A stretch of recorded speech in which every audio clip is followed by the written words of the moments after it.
Well, hello and good evening. I am Sam, and you are listening to Chilliteracy, where tonight, in a bit, I thought I'd deliver a bit of a change of pace, because, we've obviously had a lot of spooky stories, certainly from me.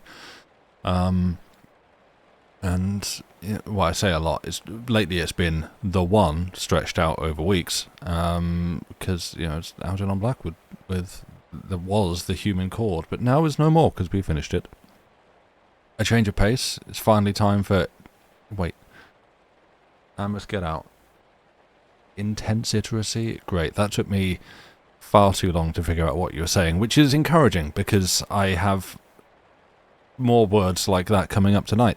Yes, as you can see from the title and what's linked at the top of chat, we have some Charles Dickens and some Arnold Bennett. I don't know if we've actually done any Bennett on stream before. I don't know if Lucy has, or maybe I have, I'm not sure, but I enjoyed reading them earlier today because I left all my preparation properly to the last minute, and I thought they were funny, so we're going to see how we go. But first of all, I have things. Erin, thank you very much for the 40 months. It is much appreciated. It's lovely to see you. I hope you're doing well. And also, because I keep an eye on things, Lady Mephistopheles. Why is job hunting so exhausting? I hope my reply didn't come across as, facetious. Yes, I did have to just quickly Google, I was using the right word, facetious, when I, my reply to that. But sincerely, I hope that I know, well, yes, I know, and frankly, also, at the same time, can't begin to imagine how stressful such a thing is. And I do hope that it's somehow a quick and as painless a process as it can be, and that you can find something that you are happy with soon. And I hope that goes okay for you, which, it doesn't feel like a particularly helpful response, but what is at the moment, right? I just wish your past self actually learned German in school. It would have been so much easier. I mean, that... the mic is peaking something fierce. 1 second. I wish I had paid attention at thing, or studied better at thing, and done better at thing. That I can absolutely 100% relate to. I'm full of that. You probably already have a job by now. Oof. Okay. Yeah. No. I'm sorry to hear that. Also, Llama, I saw you saying earlier that you've had the injury. I did see Llama in chat. Yeah, he's popped in with a hello. Yeah, hi. I saw you talking about your injury earlier on the John's Discord. I'm really sorry to hear that. That sucks. Again, I hope that's one that's somehow a quick heal and not like a huge encumbrance on you. But yeah, I'm sorry to hear that. That's no good. I mean, anyone else, if you got stuff, that's causing you grief and bother, sound off about it if you want. Right, Erin, you've got your job interview next week. The hunt is definitely very time consuming. Yeah, I also, for you, I hope that goes well. Everybody who's here in chat, I hope that things can improve for all of us. Queek, you're trying to focus on happy things to distract from the anxiety. Well, hopefully I can deliver some happy things. That's...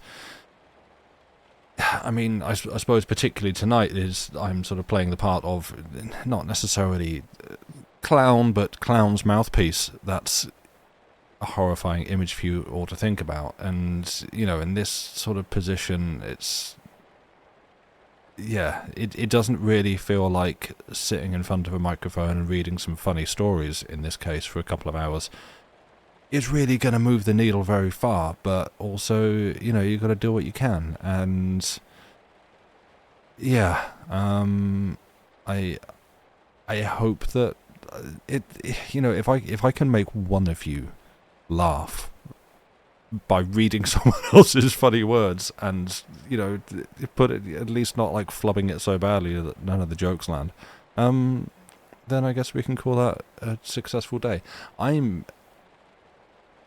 having holes burned into the back of my head by the fierce, disapproving glare of a cat who I can see his reflection is sat on the edge of the bed and staring at me. he's feeling possibly a little bit sorry for himself because he stacked it while trying to jump onto the bed earlier. I don't know why. I had something on there that I think he wasn't expecting to see. Just literally a little, like, wooden bamboo laptop stand that I had moved temporarily off my desk, and I just sat it on the bed, and he tried to jump up and just smack into the side of the bed instead. I don't know why or how he failed, but yeah, he was looking very sad after that for a minute and cautious about jumping onto the bed. So, you know, he will have learned absolutely nothing about proceeding within caution, and instead probably blame me. My virtual company is always appreciated. Well, I'm, you know, if I can provide that, then I'm going to do that. Yeah, I'm glad for it. You hope he got a treat for his bad experience. He got to, like, eventually come and snuggle up, which he sees as a treat. So, you know, he gets that, because I can't always drop everything that I'm doing to give him cuddles and fuss. And so, you know, I know that is a great, cruel injustice. It is one of the world's most macabre tricks and just cruel. No, okay, the vocabulary's failed me this evening. Good. If cat knows when in doubt, blame the human. Yeah, I know, and I feel bad for it. But no, he gets enough treats in the course of a day anyway, so he doesn't need more treats, because then he will just learn that is how he can get treats, and he will eventually start hurling himself into solid objects to get treats. So, you know, we've got to think of his own welfare on this. Yeah, I don't know. I'm trying to think if I have anything else to address, really. I'm hoping, I will say, I'm hoping to make it through both stories tonight. I've sort of been feeling mostly okay, but a little bit, like, just a little bit inconsistent today, and I'm hoping I'm, like, stable enough for the stories. Like, I'm fine, but, you know, just sometimes your body goes, no? And you know, really? Now? Yeah, maybe, okay. So, that's sort of roughly where I am, but, you know, life persists, the horrors persist, and so must I. So, yeah, here we are. But I guess I don't really have much else to cover in the preamble. There's not going to be a stream on Wednesday, again, because Lucy is busy, and we apologise for the inconvenience. But then there will be... No, there's not any... No, I might actually try and do a stream, or do a stream, or some streams, I guess, over on the John's channels. Who knows? Maybe. Also, you'll see me shout in the Discord, Citizen Sleeper 2 is out, and I'm very excited about that. Whether I start it before we get round to it on stream is another question. I'll be honest, I would like to. You know, just to see if the controls work, and the story works, and the game mechanics work, and the credits at the end of the game work, that sort of thing. But also, it would be nice to play it fresh. But then I have so many games that I have... Doing... Is that Dutch? I have so many games that I would hold off on playing until I get to stream them, that I would just never play any video games. You're watching last Tuesday's stream, you can't believe that you missed me play harmonica. Wait, do you mean... I didn't play harmonica on the stream. I held the harmonica in my mouth, which was actually quite uncomfortable for a considerable amount of time whilst playing The Cabin Factory. It wasn't... It could only be said to be tuneful in the most, like... They're, like... Okay, so there are composers for whom that could be considered musical. Like, this is literally the set of instructions on the score. If Lucy were here, she could name more interesting ones than me. Who would write such a score? Like, okay, this is literally put harmonica in mouth at this position, play scary game. That's it, and people will turn out to see that. That's not a million miles away from stuff that exists. But I don't think by any fair measure we could call that playing. I have in the past, like, semi-tunefully tooted the harmonica a little bit in the background of, like, a song, I think, that possibly some people can still find on YouTube. But really, that's about the extent of it. It's not something that I would count amongst my skill set, and that's not just modesty. The harmonica feels incidental to that. People still watch people play scary games. Yes, exactly. Now, if I try to read a scary story with a harmonica in my mouth, that would be just unworkable. Anyway, right. I'm just going to check the background noise. 1 second. Oh, nice. Okay. It's taken everything. Sorry, I left like a fan whirring, but it's seemingly not actually audible and coming through. So that's good to know. But yeah, I'm gonna like be very uncomfortable in about 20 minutes because my legs are folded under me like a pretzel, and Joey is sat on my leg. So that's going to be a negotiation we have to have in a bit that interrupts the flow of the story. But for now, if we're ready, if we'd like, should we have a story? It's a funny one. I'll give you. I found it funny. I don't want to like oversell it. Oh, it's the funniest thing you'll ever see. And then we get to the end. It's like, yeah, I laughed once. I went down my nose. That was it. Just the odd nose huff, a bit. But other than that, you put a Reese's in your pocket and forgot about it. You just pulled out melted Reese's out of your pocket. Oh no! Put a Reese's in my pocket, and I think it's starting to melt. If anybody gets that reference, I don't know. I'll think of something. Okay. Answers in chat. If anyone knows what I just sung what that was in reference to. Correct answers only. I don't know. Maybe I'll gift you a sub or something. I'm not sure.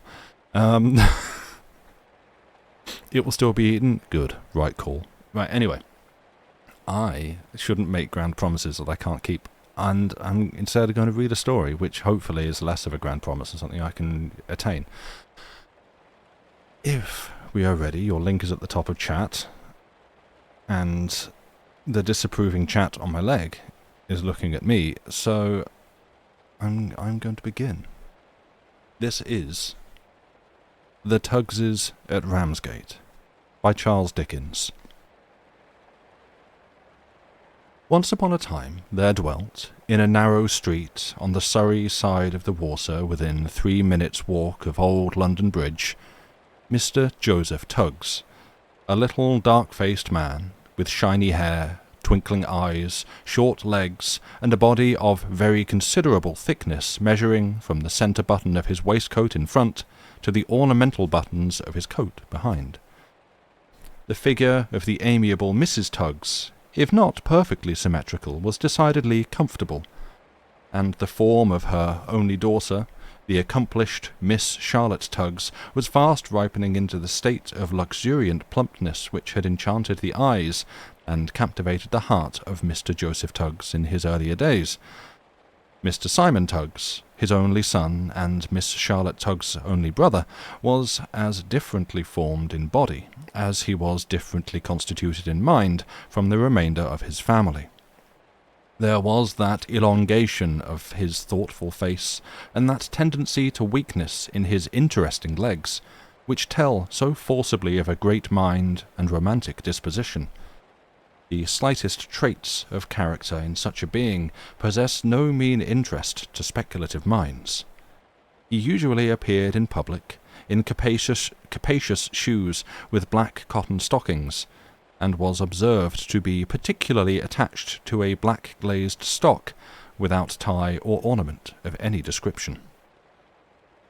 There is, perhaps, no profession, however useful, no pursuit, however meritorious, which can escape the petty attacks of vulgar minds. Mr. Joseph Tuggs was a grocer. It might be supposed that a grocer was beyond the breadth of calumny.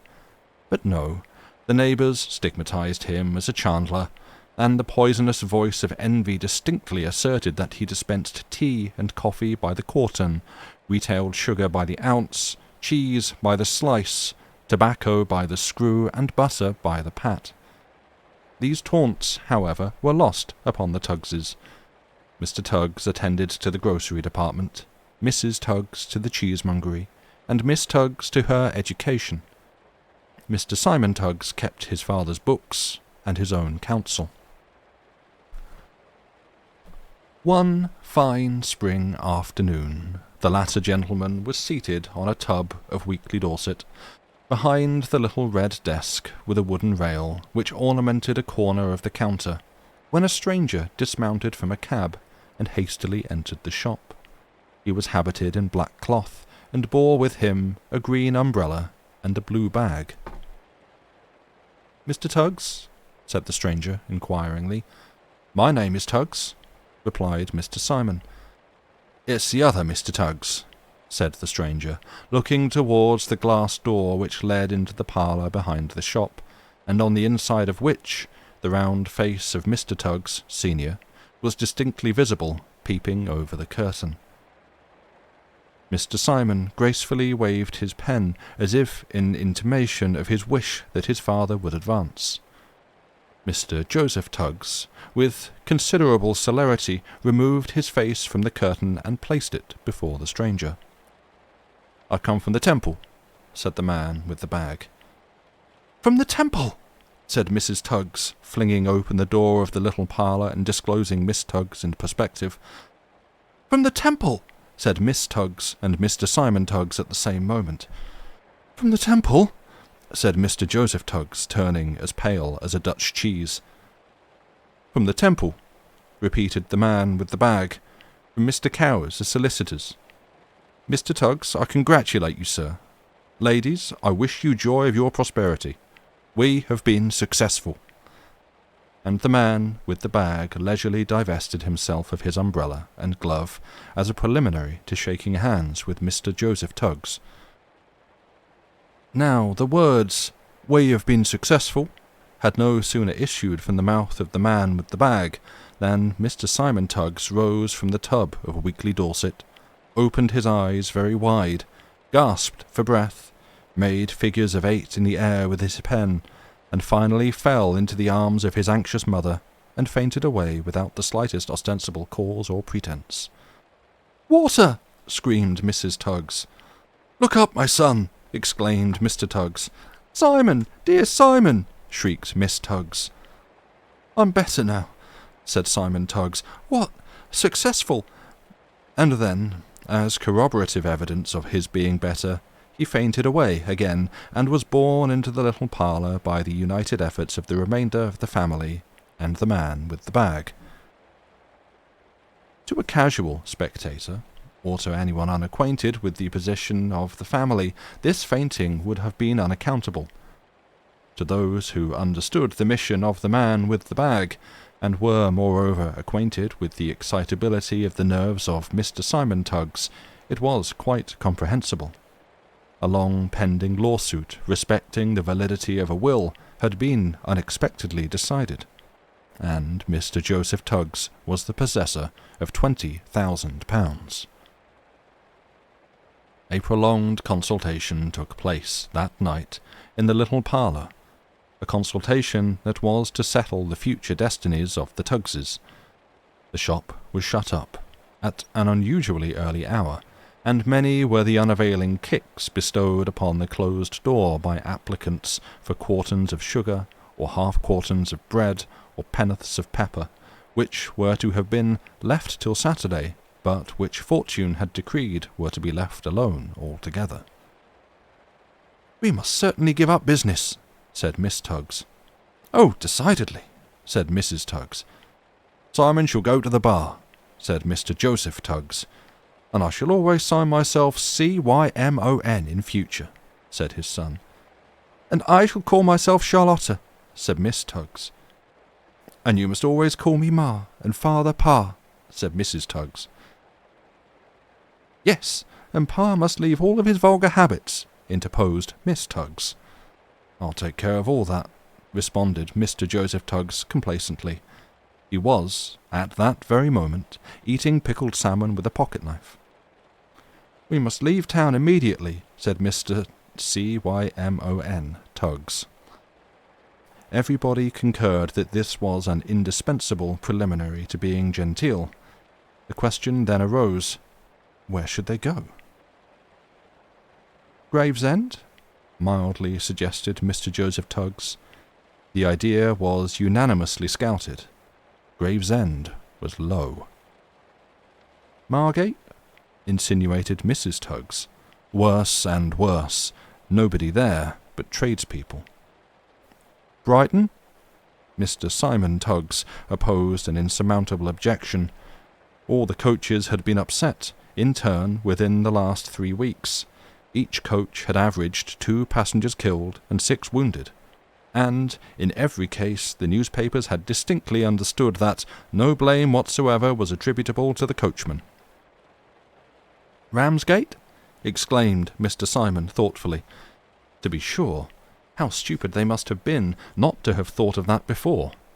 Ramsgate was just the place of all others. 2 months after this conversation, the City of London Ramsgate steamer was running gaily down the river. Her flag was flying, her band was playing, her passengers were conversing. Everything about her seemed gay and lively. No wonder.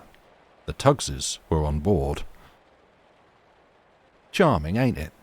said Mr. Joseph Tuggs, in a bottle-green greatcoat with a velvet collar of the same, and a blue travelling cap with a gold band. "Soul-inspiring," replied Mr. Simon Tuggs. He was entered at the bar. "Soul-inspiring."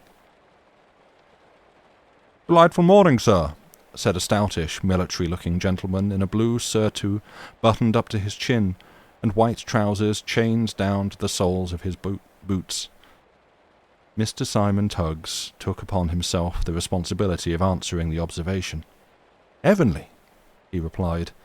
"You are an enthusiastic admirer of the beauties of nature, sir," said the military gentleman. "I am, sir," replied Mr. Simon Tuggs. "Travelled much, sir?" inquired the military gentleman. "Not much," replied Mr. Simon Tuggs. "You've been on the continent, of course?" inquired the military gentleman. "Not exactly," replied Mr. Simon Tuggs, in a qualified tone, as if he wished it to be implied that he had gone halfway and come back again.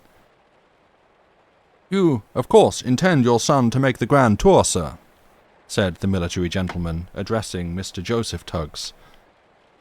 As Mr. Joseph Tuggs did not precisely understand what the grand tour was, or how such an article was manufactured, he replied, "Oh, of course."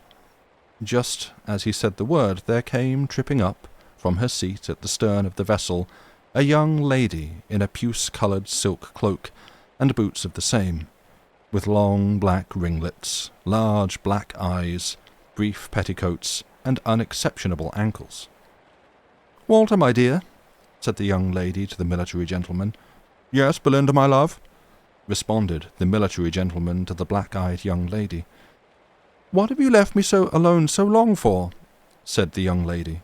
"I have been stared at out of countenance by those rude young men." "What? Stared at?" exclaimed the military gentleman, with an emphasis that made Mr. Simon Tuggs withdraw his eyes from the young lady's face with inconceivable rapidity. "Which young men? Where?" And the military gentleman clenched his fist and glared fearfully on the cigar-smokers. "Be calm, Walter, I entreat," said the young lady. "I won't," said the military gentleman. "Do, sir," interposed Mr. Simon Tuggs. "They ain't worth your notice." No, they are not, indeed." No, that's the wrong voice entirely. No, they are not, indeed," urged the young lady. "I will be calm," said the military gentleman. "You speak truly, sir. I thank you for your timely remonstrance, which may have spared me the guilt of manslaughter." Calming his wrath, the military gentleman wrung Mr. Simon Tuggs by the hand. "My sister, sir," said Mr. Simon Tuggs, seeing that the military gentleman was casting an admiring look towards Miss Charlotta. My wife, ma'am. Well, there's a lot of character switching in this, I'm getting tripped up. My wife, ma'am. Mrs. Captain Waters, said the military gentleman, presenting the black-eyed young lady. My mother, ma'am. Mrs. Tuggs, said Mr. Simon. The military gentleman and his wife murmured enchanting courtesies, and the Tuggses looked as unembarrassed as they could. Walter, my dear, said the black-eyed young lady after they had sat chatting with the Tuggses some half-hour. Yes, my love, said the military gentleman. Don't you think this gentleman, with an inclination of the head towards Mr. Simon Tuggs, is very much like the Marquis Caruini? Lord bless me, very, said the military gentleman. It struck me the moment I saw him, said the young lady, gazing intently and with a melancholy air on the scarlet countenance of Mr. Simon Tuggs. Mr. Simon Tuggs looked at everybody, and finding that everybody was looking at him, appeared to feel some temporary difficulty in disposing of his eyesight. So exactly the air of the Marquis, said the military gentleman. Quite extraordinary, sighed the military gentleman's lady. You don't know the Marquis, sir? Inquired the military gentleman. Mr. Simon Tuggs stammered a negative. If you did, continued Captain Walter Waters, you would feel how much reason you have to be proud of the resemblance. A most elegant man, with a most prepossessing appearance. He is indeed, exclaimed Belinda Waters energetically. As her eye caught that of Mr. Simon Tuggs, she withdrew it from his features in bashful confusion. All this was highly gratifying to the feelings of the Tuggses, and when, in the course of farther conversation, it was discovered that Miss Charlotta Tuggs was the facsimile of a titled relative of Mrs. Belinda Waters, and that Mrs. Tuggs herself was the very picture of the Dowager Duchess of Dobbleton, their delight in the acquisition of so genteel and friendly an acquaintance knew no bounds. Even the dignity of Captain Walter Waters relaxed to the degree that he suffered himself to be prevailed upon by Mr. Joseph Tuggs to partake of cold pigeon pie and sherry on deck, and a most delightful conversation, aided by these agreeable stimulants, was prolonged until they ran alongside Ramsgate Pier.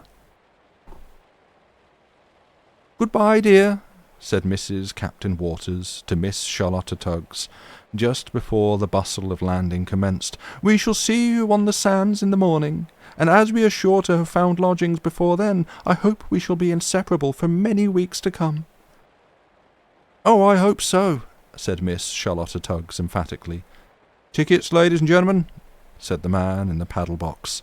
"Want a porter, sir?" inquired a dozen men in smock-frocks. "Now, my dear," said Captain Waters.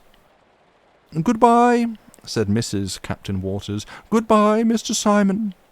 And with a pressure of the hand which threw the amiable young man's nerves into a state of considerable derangement, Mrs. Captain Waters disappeared among the crowd.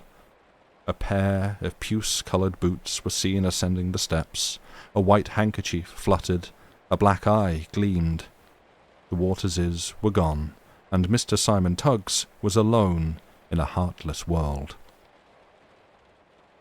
Silently and abstractedly did that too sensitive youth follow his revered parents and a train of smock-frocks and wheelbarrows along the pier, until the bustle of the scene around recalled him to himself. The sun was shining brightly. The sea, dancing to its own music, rolled merrily in. Crowds of people promenaded to and fro.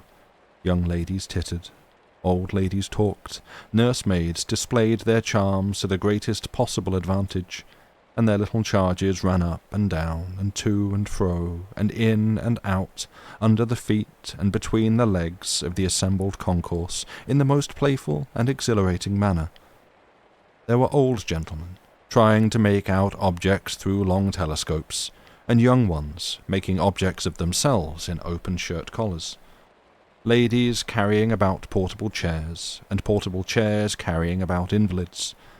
Parties waiting on the piers for parties who had come by the steamboat, and nothing was to be heard but talking, laughing, welcoming, and merriment.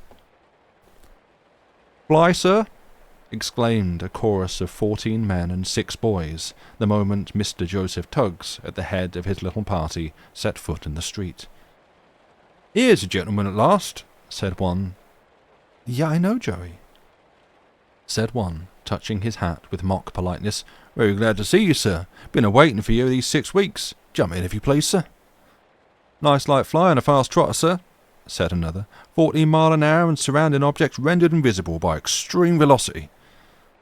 "Large fly for your luggage, sir," cried a third. "Very large fly here, sir. Regular blue bottle."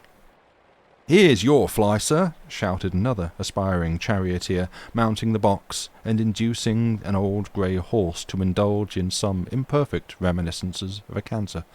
"Look at him, sir. Temper of a lamb and action of a steam engine." Resisting even the temptation of securing the services of so valuable a quadruped as this last named, Mr. Joseph Tuggs beckoned to the proprietor of a dingy conveyance of a greenish hue, lined with faded striped calico, and, the luggage and family having been deposited therein, the animal in the shafts, after describing circles in the road for a quarter of an hour, at last consented to depart in quest of lodgings. "How many beds have you got?" screamed Mrs. Tuggs out of the fly to the woman who opened the door of the first house, which displayed a bill intimating that apartments were to be let within. "How many do you want, ma'am?" was, of course, the reply. "3. "Will you step in, ma'am?" Down got Mrs. Tuggs. The family were delighted. Splendid view of the sea from the front windows. Charming. A short pause. Back came Mrs. Tuggs again. 1 parlour and a mattress. "Why the devil didn't they say so at first?" inquired Mr. Joseph Tuggs rather pettishly. "Don't know," said Mrs. Tuggs. "Wretches!" exclaimed the nervous Simon. Another bill, another stoppage. Same question, same answer, similar result. "What do they mean by this?" inquired Mr. Joseph Tuggs, thoroughly out of temper. "Don't know," said the placid Mrs. Tuggs. "All this way here, sir," said the driver, by way of accounting for the circumstance in a satisfactory manner, and off they went again, to make fresh inquiries and encounter fresh disappointments.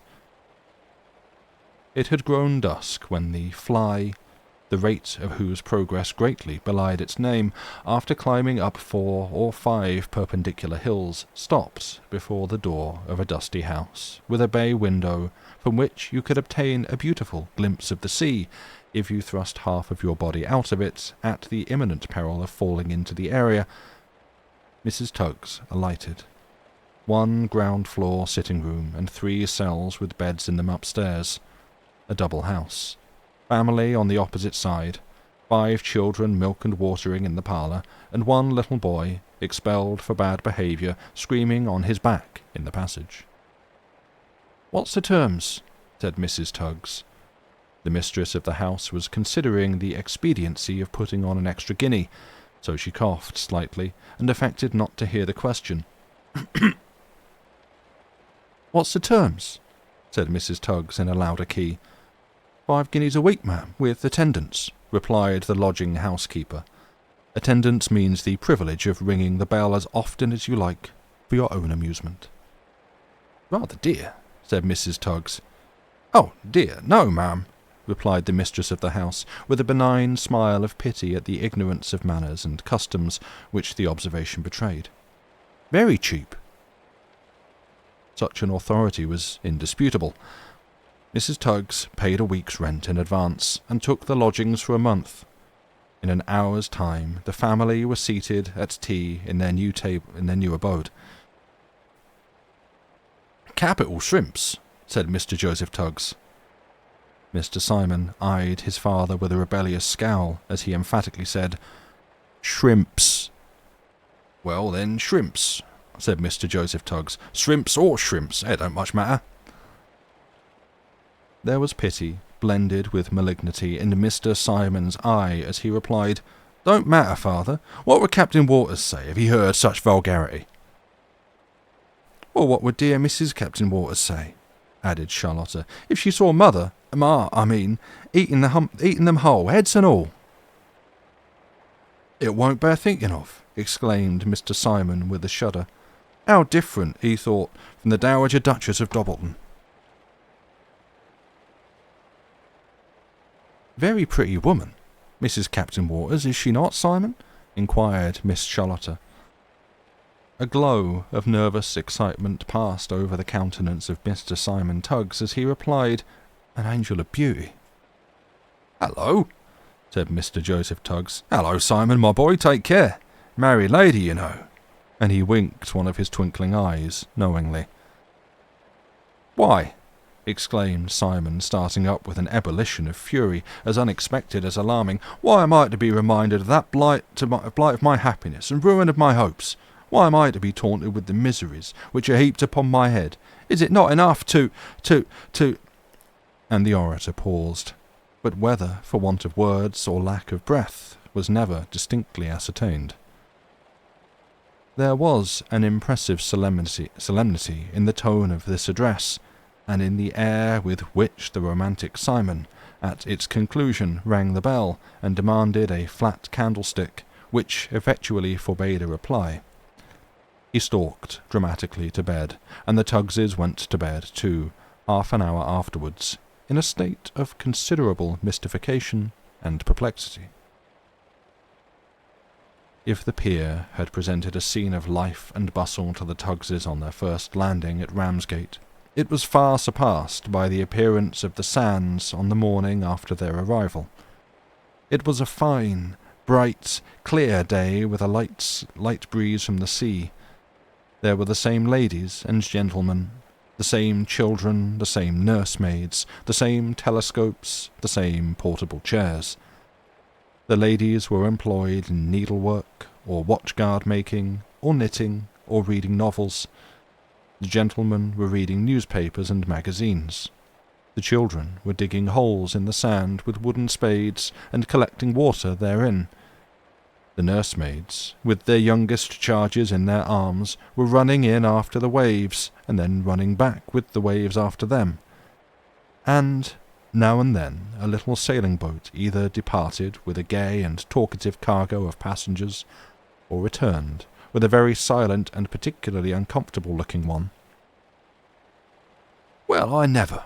exclaimed Mrs. Tuggs, as she and Mr. Joseph Tuggs, and Miss Charlotta Tuggs, and Mr. Simon Tuggs, with their 8 feet in a corresponding number of yellow shoes, seated themselves on 4 rush-bottomed chairs which, being placed in a soft part of the sand, forthwith sunk down some 2 feet and a half. "Well, I never!" Mr. Simon, by an exertion of great personal strength, uprooted the chairs and removed them further back. "Why, I'm blessed if there ain't some ladies a-going in," exclaimed Mr. Joseph Tuggs, with an intense astonishment. "Lor, Pa!" exclaimed Miss Charlotta. "There is, my dear," said Mr. Joseph Tuggs, and, sure enough, 4 young ladies, each furnished with a towel, tripped up the steps of a bathing machine. In went the horse, floundering about in the water. Round turned the machine. Sat down the driver, and presently out burst the young ladies aforesaid, with 4 distinct splashes. "Well, that's singler too," exclaimed Mr. Joseph Tuggs after an awkward pause. Mr. Simon coughed slightly. "Why, it's some gentlemen a-going in on this side," exclaimed Mrs. Tuggs in a tone of horror. 3 machines, 3 horses, 3 flounderings, 3 turnings round, 3 splashes, 3 gentlemen disporting themselves in the water like so many dolphins. "Well, that's singler," said Mr. Joseph Tuggs again. Miss Charlotta coughed this time, and another pause ensued. It was agreeably broken. "How do you do, dear? We have been looking for you all the morning," said a voice to Miss Charlotta Tuggs. Mrs. Captain Waters was the owner of it.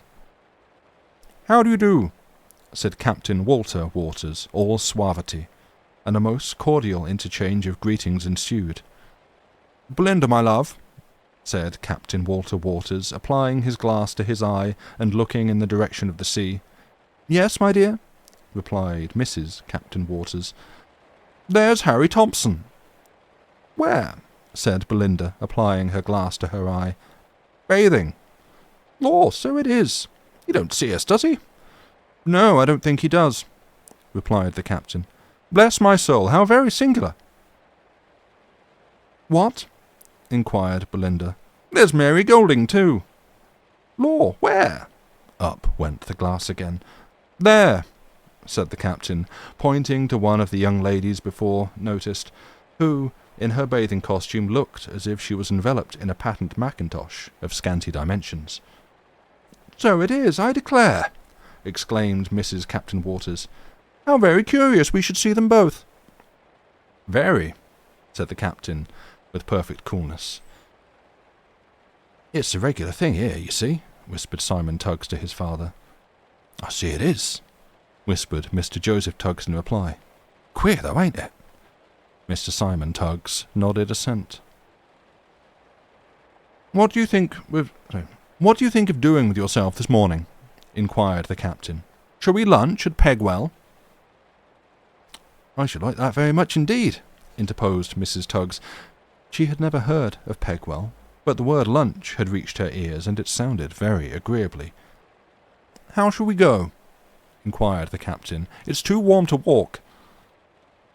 "A shay?" suggested Mr. Joseph Tuggs. "Shays," whispered Simon. "I should think one would be enough," said Mr. Joseph Tuggs aloud, quite unconscious of the meaning of the correction. "However, 2 shays if you like." "I should like a donkey so much," said Belinda. "Ah, so should I," echoed Charlotta Tuggs. "Well, we can have a fly," suggested the captain, "and you can have a couple of donkeys." A fresh difficulty arose. Mrs. Captain Waters declared it would be decidedly improper for 2 ladies to ride alone. The remedy was obvious. Perhaps young Mr. Tuggs would be gallant enough to accompany them. Mr. Simon Tuggs blushed, smiled, looked vacant, and faintly protested that he was no horseman. The objection was at once overruled. A fly was speedily found, and 3 donkeys, which the proprietor declared on his solemn asseveration to be 3 parts blood and the other corn, were engaged in the service. "Kim up!" shouted one of the 2 boys who followed behind, to propel the donkeys, which Belinda Waters and Charlotta Tuggs had been hoisted and pushed and pulled into their respective saddles. "Hi, hi, hi!" groaned the other boy behind Mr. Simon Tuggs. Away went the donkey, with the stirrups jingling against the heels of Simon's boots, and Simon's boots nearly scraping the ground. "Way, way, whoa!" cried Mr. Simon Tuggs as well as he could in the midst of the jolting. "Don't make it gallop!" screamed Mrs. Captain Waters behind. "My donkey will go to the public house!" shrieked Miss Tuggs in the rear. "Hi, hi, hi!" groaned both the boys together, and on went the donkeys, as if nothing would ever stop them. Everything has an end, however. Even the galloping of donkeys will cease in time. The animal which Mr. Simon Tuggs bestrode, feeling sundry uncomfortable tugs at the bit, the intent of which he could by no means divine, abruptly sidled against a brick wall, and expressed his uneasiness by grinding Mr. Simon Tuggs' leg on the rough surface. Mrs. Captain Waters' donkey, apparently under the influence of some playfulness of spirit, rushed suddenly, head first, into a hedge, and declined to come out again. And the quadruped on which Miss Tuggs was mounted expressed his delight at this humorous proceeding, by firmly planting his 4 feet against the ground, and kicking up his hind legs in a very agile, but somewhat alarming manner. This abrupt termination to the rapidity of the ride naturally occasioned some confusion. Both the ladies indulged in vehement screaming for several minutes, and Mr. Simon Tuggs, besides sustaining intense bodily pain, had the additional mental anguish of witnessing their distressing situation, without having the power to rescue them, by reason of his leg being firmly screwed in between the animal and the wall. The efforts of the boys, however, assisted by the ingenious expedient of twisting the tail of the most rebellious donkey, restored order in a much shorter time than could have reasonably been expected, and the little party jogged slowly on together. "Now let 'em walk," said Mr. Simon Tuggs. "It's cruel to overdrive 'em." "Very well, sir," replied the boy, with a grin at his companion, as if he understood Mr. Simon to mean that the cruelty applied less to the animals than to the riders. "What a lovely day, dear," said Charlotta. "Charming, enchanting, dear," responded Mrs. Captain Waters. "What a beautiful prospect, Mr. Tuggs."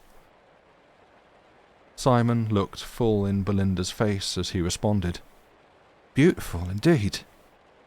The lady cast down her eyes and suffered the animal she was riding to fall back a little. Simon Tuggs instinctively did the same. There was a brief silence, broken only by a sigh from Mr. Simon Tuggs. "Mr. Simon," said the lady suddenly in a low tone, "Mr. Simon, I am another's." Mr. Simon expressed his perfect concurrence in a statement which it was impossible to controvert. "If I had not been—" resumed Belinda, and there she stopped. "What? What?" said Mr. Simon earnestly. "Do not torture me. What would you say?" "If I had not been," continued Mrs. Captain Waters, "if, in earlier life, it had been my fate to have known and been beloved by a noble youth, a kindred soul, a congenial spirit, one capable of feeling and appreciating the sentiments which— Heavens, what do I hear?"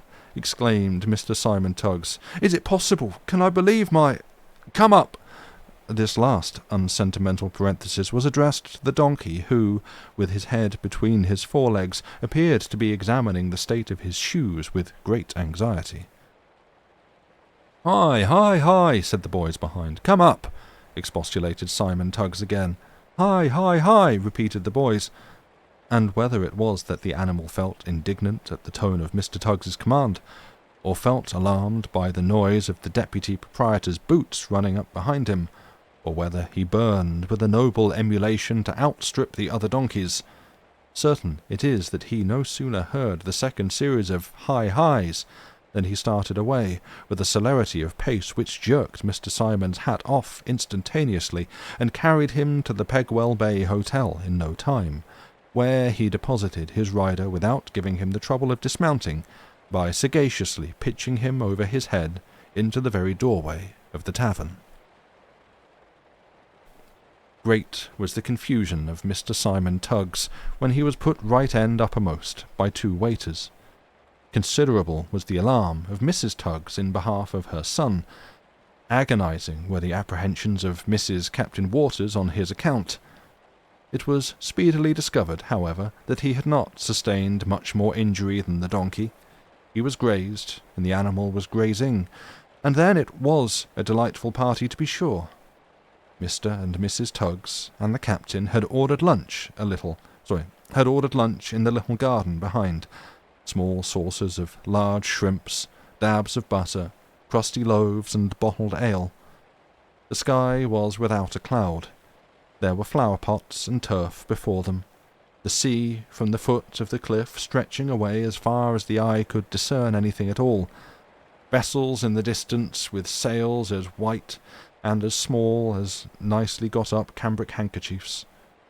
The shrimps were delightful, the ale better, and the captain even more pleasant than either.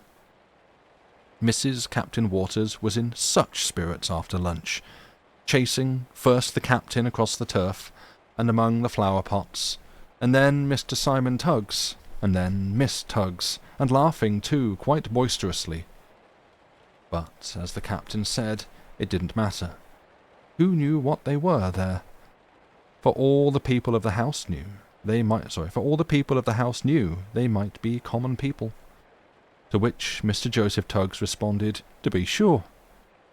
And then they went down the steep wooden steps a little further on, which led to the bottom of the cliff, and looked at the crabs and the seaweed and the eels till it was more than fully time to go back to Ramsgate again. Finally, Mr. Simon Tuggs ascended the steps last, and Mrs. Captain Waters last but one. And Mr. Simon Tuggs discovered that the foot and ankle of Mrs. Captain Waters were even more unexceptionable than he had at first supposed.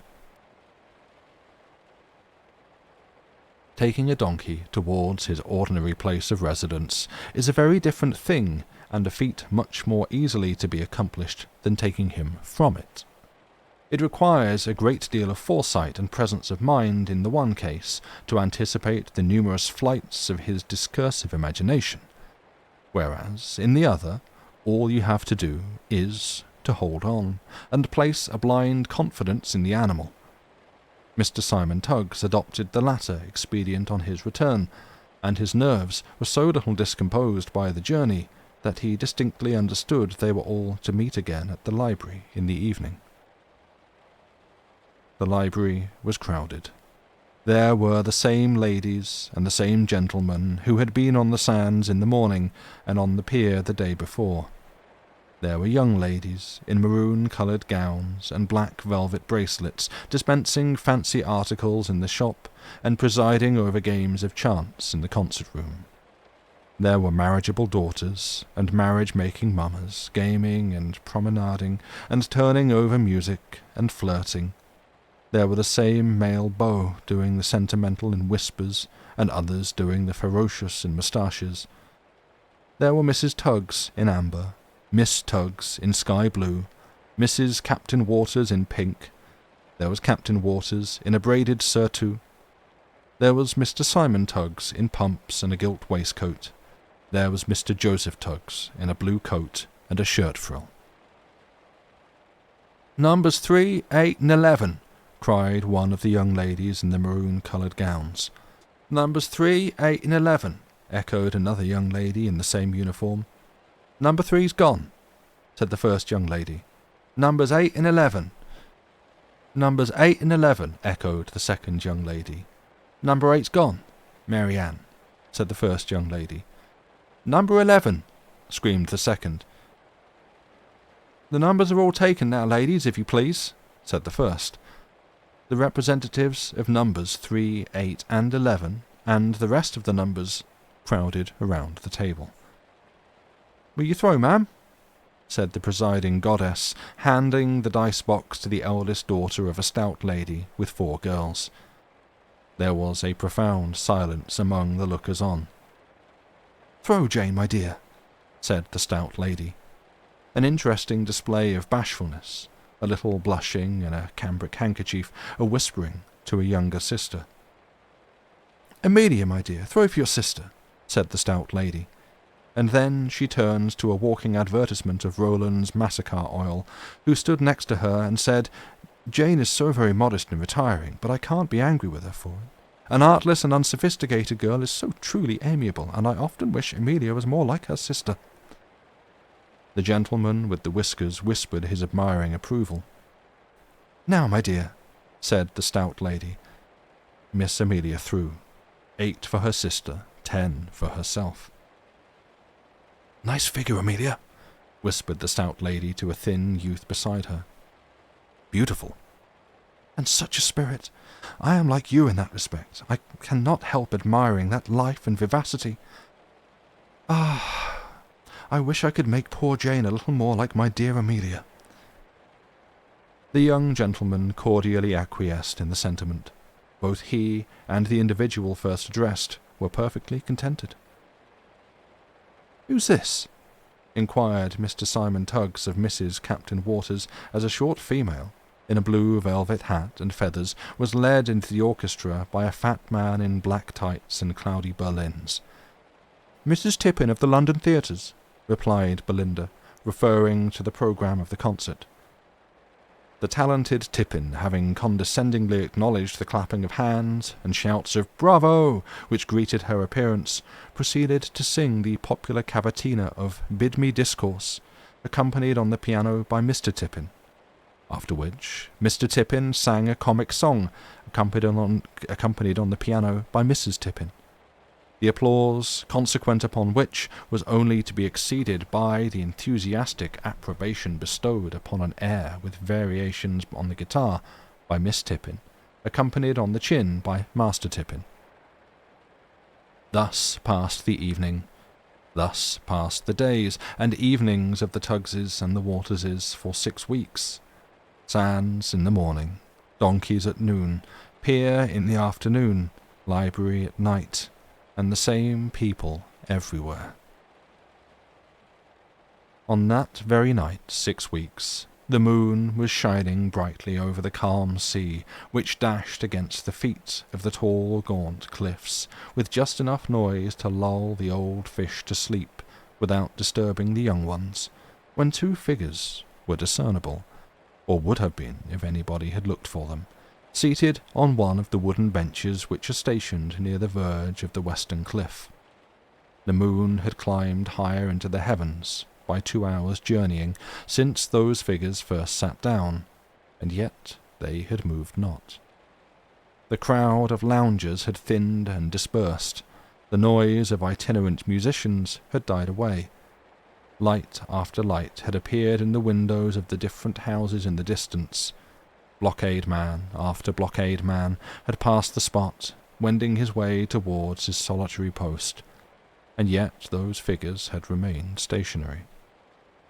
Some portions of the 2 forms were in deep shadow, but the light of the moon fell strongly on a puce-coloured boot and a glazed stock. Mr. Simon Tuggs and Mrs. Captain Waters were seated on that bench. They spoke not, but were silently gazing on the sea. "Walter will return tomorrow," said Mrs. Captain Waters, mournfully breaking silence. Mr. Simon Tuggs sighed like a gust of wind through a forest of gooseberry bushes as he replied, "Alas, he will." "Oh, Simon," resumed Belinda, "the chaste delight, the calm happiness of this 1 week of platonic love is too much for me." Simon was about to suggest that it was too little for him, but he stopped himself and murmured unintelligibly, "And to think that even this gleam of happiness, innocent as it is," exclaimed Belinda, "is now to be lost forever." "Oh, do not say forever, Belinda," exclaimed the excitable Simon, as 2 strongly defined tears chased each other down his pale face. It was so long that there was plenty of room for a chase. "Do not say forever." "I must," replied Belinda. "Why?" urged Simon. "Oh, why? Such platonic acquaintance as ours is so harmless. Such platonic acquaintance as ours is so harmless that even your husband can never object to it." "My husband!" exclaimed Belinda. "You little know him. Jealous and revengeful, ferocious in his revenge, a maniac in his jealousy. Would you be assassinated before my eyes?" Mr. Simon Tuggs, in a voice broken by emotion, expressed his disinclination to undergo the process of assassination before the eyes of anybody. "Then leave me," said Mrs. Captain Waters. "Leave me this night for ever. It is late. Let us return." Mr. Simon Tuggs sadly offered the lady his arm, and escorted her to her lodgings. He paused at the door. He felt a platonic pressure of his hand. "Good night," he said, hesitating. "Good night," sobbed the lady. Mr. Simon Tuggs paused again. "Won't you walk in, sir?" said the servant. Mr. Tuggs hesitated. Oh, the hesitation! He did walk in. "Good night," said Mr. Simon Tuggs again when he reached the drawing-room. "Good night," replied Belinda, "and if at any period of my life I—" "Hush!" The lady paused and stared with a steady gaze of horror on the ashy countenance of Mr. Simon Tuggs. There was a double knock at the street door. "It is my husband," said Belinda, as the captain's voice was heard below. "And my family," added Simon Tuggs, as the voices of his relatives floated up the staircase. The curtain! The curtain! Gasped Mrs. Captain Waters, pointing to the window, before which some chintz hangings were closely drawn. But I've done nothing wrong, said the hesitating Simon. The curtain! Reiterated the frantic lady. You will be murdered! This last appeal to his feelings was irresistible. The dismayed Simon concealed himself behind the curtain with pantomimic suddenness. Enter the captain, Joseph Tuggs, Mrs. Tuggs, and Charlotta. My dear, said the captain, Lieutenant Slaughter. Two iron-shod boots and one gruff voice were heard by Mr. Simon to advance and acknowledge the honour of the introduction. The sabre of the lieutenant rattled heavily upon the floor as he seated himself at the table. Mr. Simon's fears almost overcame his reason. The brandy, my dear, said the captain. Here was the situation. They were going to make a night of it, and Mr. Simon Tuggs was pent up behind the curtain and afraid to breathe. Slaughter, said the captain. A cigar? Now Mr. Simon Tuggs never could smoke without feeling it indispensably necessary to retire immediately, and never could smell smoke without a strong disposition to cough. The cigars were introduced. The captain was a professed smoker. So was the lieutenant. So was Joseph Tuggs. The apartment was small. The door was closed. The smoke powerful. It hung in heavy wreaths over the room, and at length found its way behind the curtain. Simon Tuggs held his nose, his mouth, his breath. It was all of no use. Out came the cough. Bless my soul, said the captain. I beg your pardon, Miss Tuggs. You dislike smoking? Oh, no, I don't indeed, said Charlotta. It makes you cough. Oh, dear, no. You coughed just now. Me, Captain Waters? Lord, how could you say so? Somebody coughed, said the captain. I certainly thought so, said Slaughter. No, everybody denied it. Fancy, said the captain. Must be, echoed Slaughter. Cigars resumed. More smoke, another cough, smothered but violent. Damned odd, said the captain, staring about him. Singler, exclaimed the unconscious Mr. Joseph Tuggs. Lieutenant Slaughter looked first at one person mysteriously, then at another. Then laid down his cigar, then approached the window on tiptoe and pointed with his right thumb over his shoulder in the direction of the curtain. Slaughter, exclaimed the captain, rising from the table. What do you mean? The lieutenant, in reply, drew back the curtain and discovered Mr. Simon Tuggs behind it, pallid with apprehension and blue with wanting to cough. Aha! exclaimed the captain furiously. What do I see? Slaughter, your sabre! Simon! screamed the Tuggses. Mercy! said Belinda. Platonic! gasped Simon. Your sabre! roared the captain. Slaughter, unhand me! The villain's life! Murder! screamed the Tuggses. Hold him fast, faintly articulated Simon. Water! exclaimed Joseph Tuggs, and Mr. Simon Tuggs and all the ladies forthwith fainted away and formed a tableau. Most willingly would we conceal the disastrous termination of the 6 weeks' acquaintance. A troublesome form and an arbitrary custom, however, prescribe that a story should have a conclusion in addition to a commencement. We have, therefore, no alternative. Lieutenant Slaughter brought a message. The captain brought an action. Mr. Joseph Tuggs interposed. The lieutenant negotiated. When Mr. Simon Tuggs recovered from the nervous disorder into which misplaced affection and exciting circumstances had plunged him, he found that his family had lost their pleasant acquaintance, that his father was minus £1,500, and the captain plus the precise sum. The money was paid to hush the matter up, but it got abroad notwithstanding, and there are not wanting some who affirm that 3 designing impostors never found more easy dupes than did Captain Waters, Mrs. Waters, and Lieutenant Slaughter in the Tuggses at Ramsgate. The end. Badum-tis.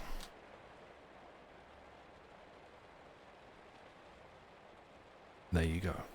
That's... I like that one. I think that one's very fun. Now, what were you saying? Let me have a look at chat.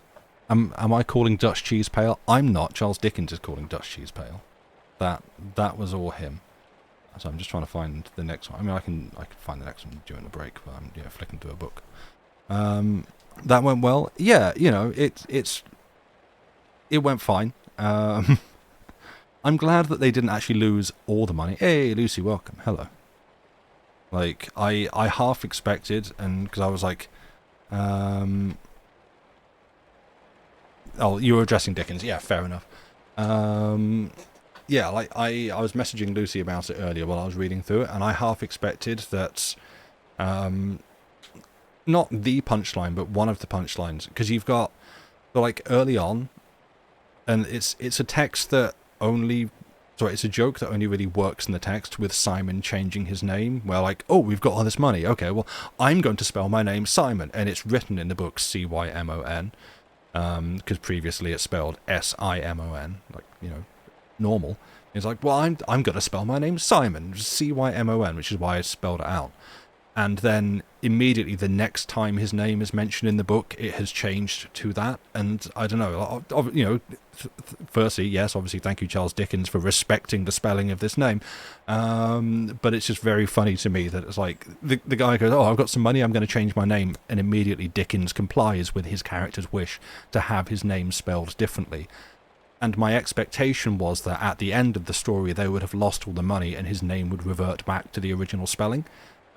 Which isn't what happened, but that was my called shot and I got it wrong. But I just thought, like, that's the kind of, like, just neat little joke setup and punchline that you can stick into a text like that doesn't really convey across when you read it aloud, which is why I spelled it instead, like the first couple of times it's mentioned. But yeah, I think that one's very funny. It's silly, it's absurd, it's well written, it's full of all manner of little quips and asides. Would be pretty funny, but it would cost more money to change it again back. Well, I don't know how much paperwork you had to file in the era in which this was written to actually, like, change your name. Feels like the sort of thing you could just say, this is my name now, and everyone, like, turns out Dickens was a good comic writer. Indeed. Yeah. Who knew? Who among us could have possibly guessed that Charles Dickens knew how to write a funny story? Not me. Never heard one. And so, yeah, I like that. I thought it was good. And yeah, like, it's it's kind of suspicious from the outset where Mrs. Waters is just immediately like, oh, hello, this Simon guy's quite dishy, I quite like him, we should... And it's just all a con. Yeah. I know. I thought it was very funny. I enjoyed it. And we can go to a break, if you like. Or even if you don't like, it's happening, we're going to a break. And then we will come back for... it's Arnold Bennett, a story by Arnold Bennett, which I'll tell you now. Just to, tea break, exactly. I should tell you the name of the story, just to pique your interest. His Worship the Goosedriver. And on that note, we're going to a break. See you back here in 5 minutes, friends. Bye for now.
we're back. Hello, welcome back. I hope that everyone has had a successful and fulfilling break, for whatever your individual definitions of it may be.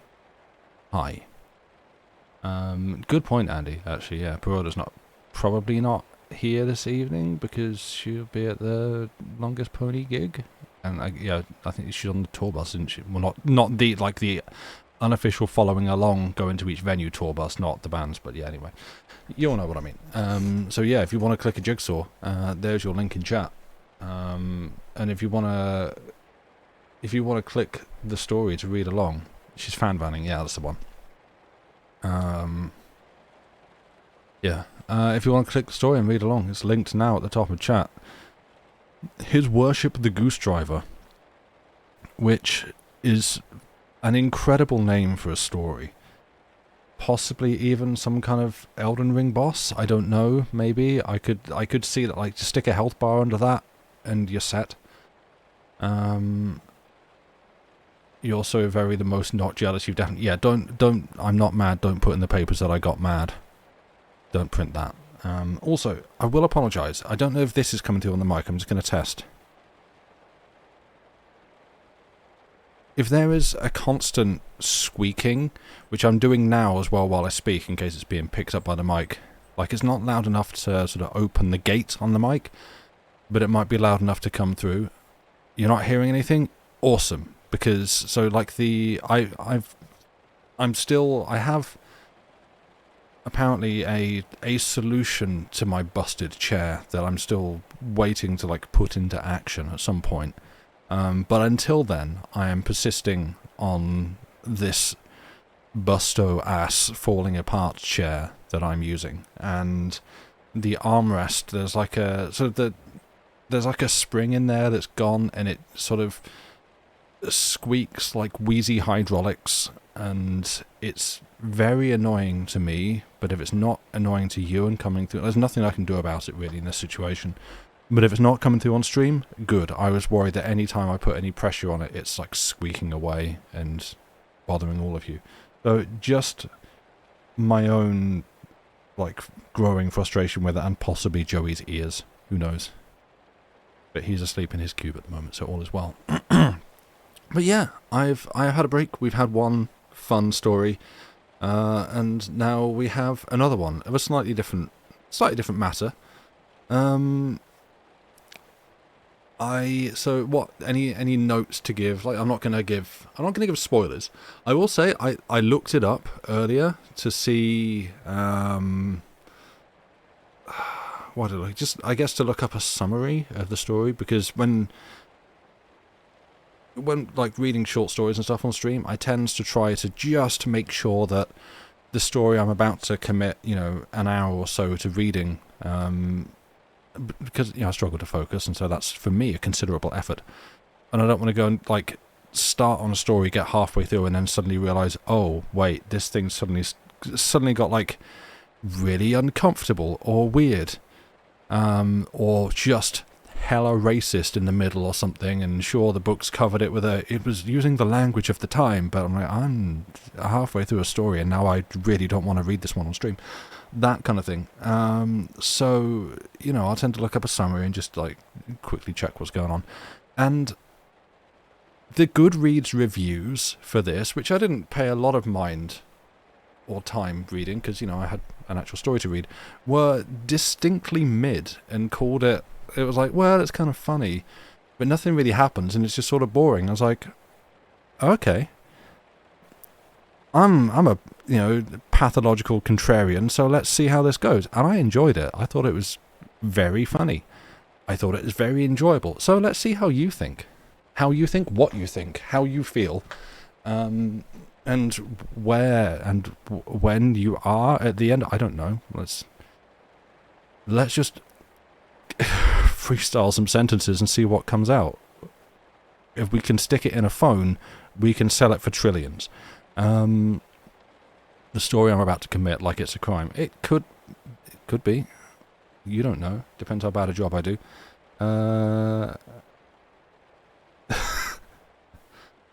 I can't do this to you. Your brother bought edibles. Right, okay. What do you want from me? I've got a story about the freestyling. Right, okay. Skip up.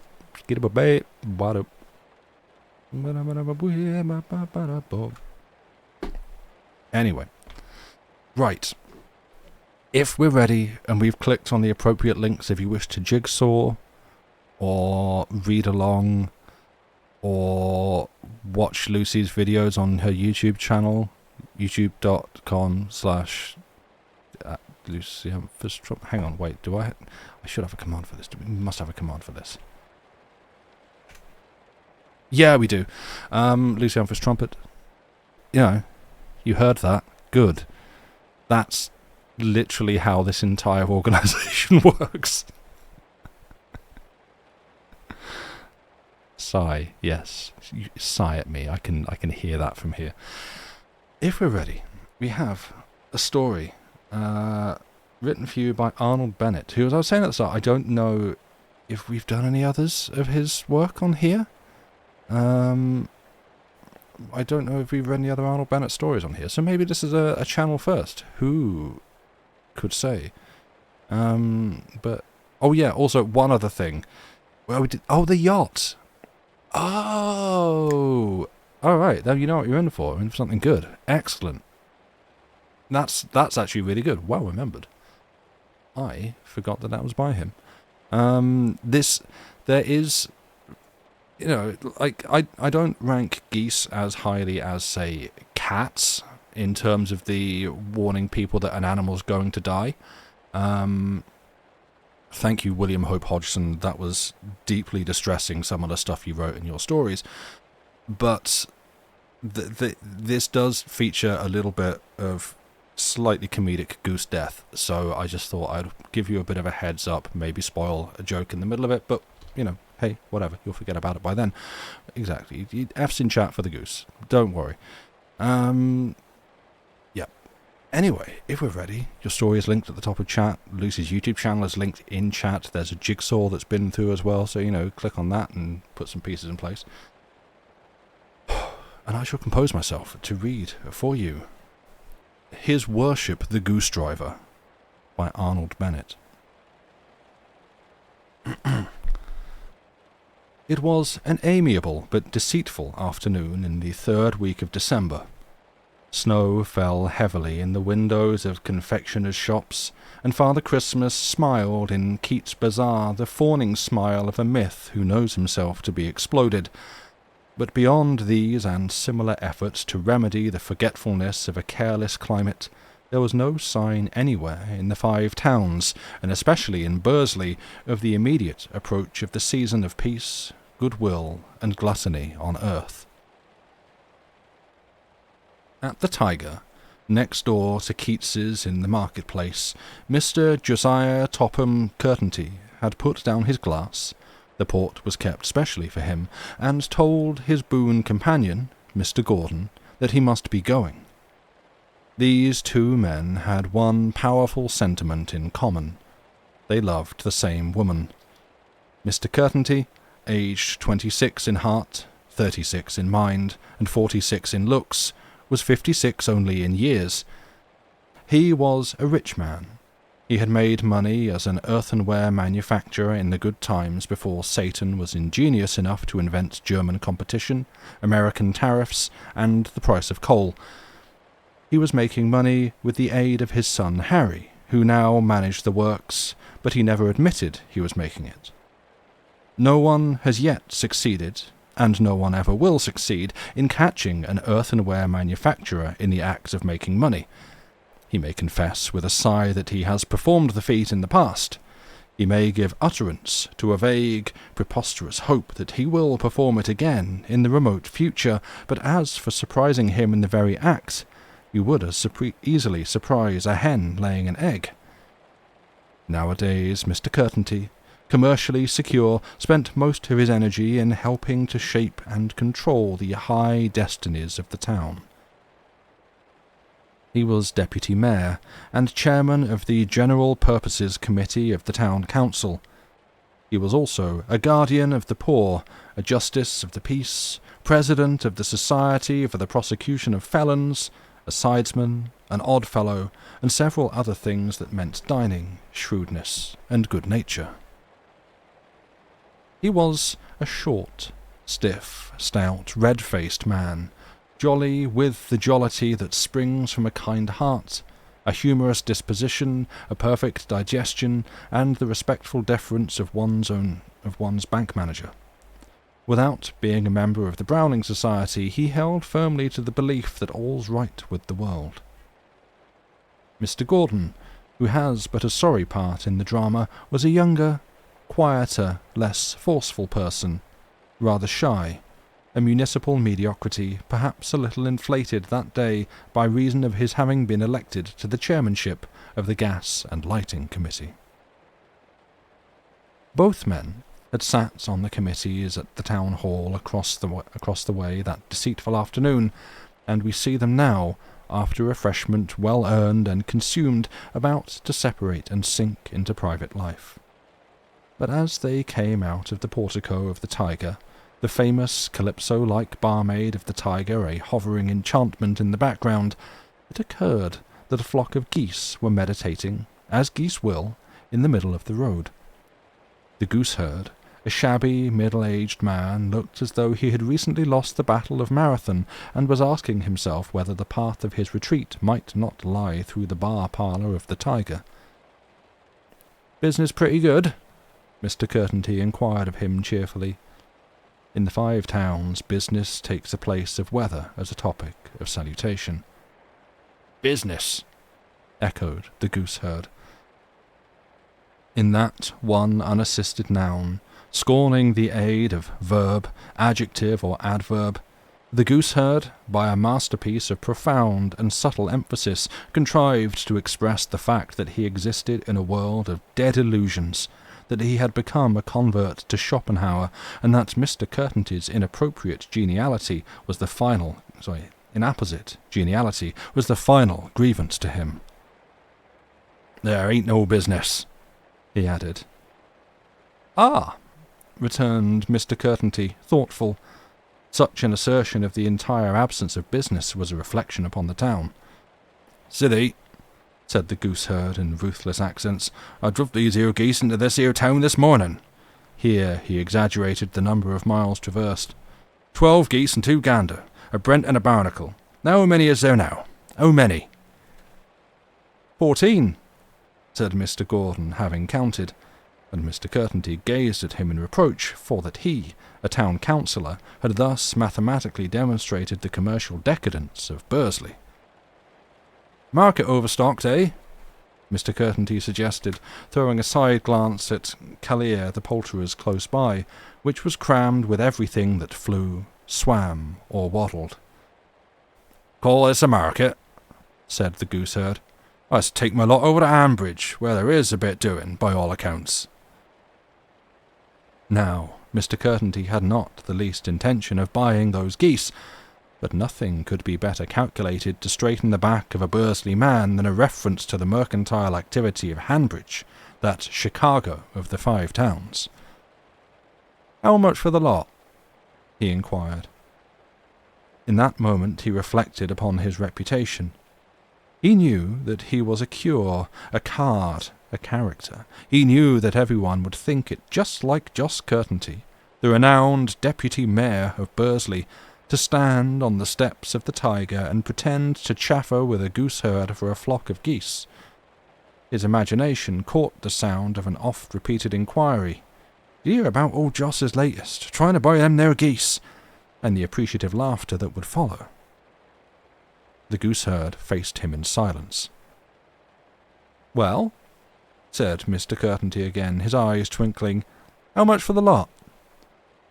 The gooseherd gloomily and suspiciously named a sum. Mr. Curtenty named a sum startlingly less, ending in 6pence.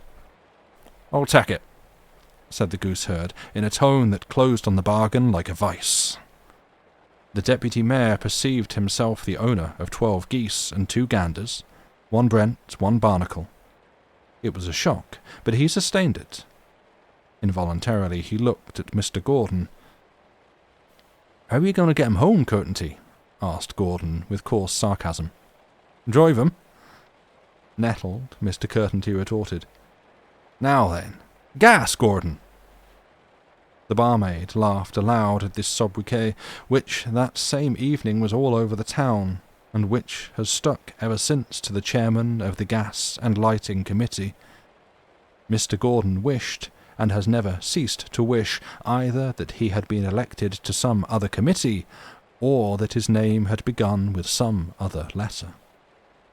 The gooseherd received the purchase money like an affront, but when Mr. Curtenty, full of private mirth, said, "Chuck us your stick in," he gave him the stick, and smiled under reservation. Jos Curtenty had no use for the geese. He could conceive no purpose which they might be made to serve, no smallest corner for them in his universe. Nevertheless, since he had rashly stumbled into a ditch, he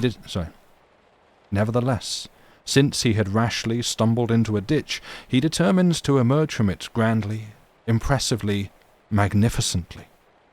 He instantaneously formed a plan by which he would snatch victory out of defeat.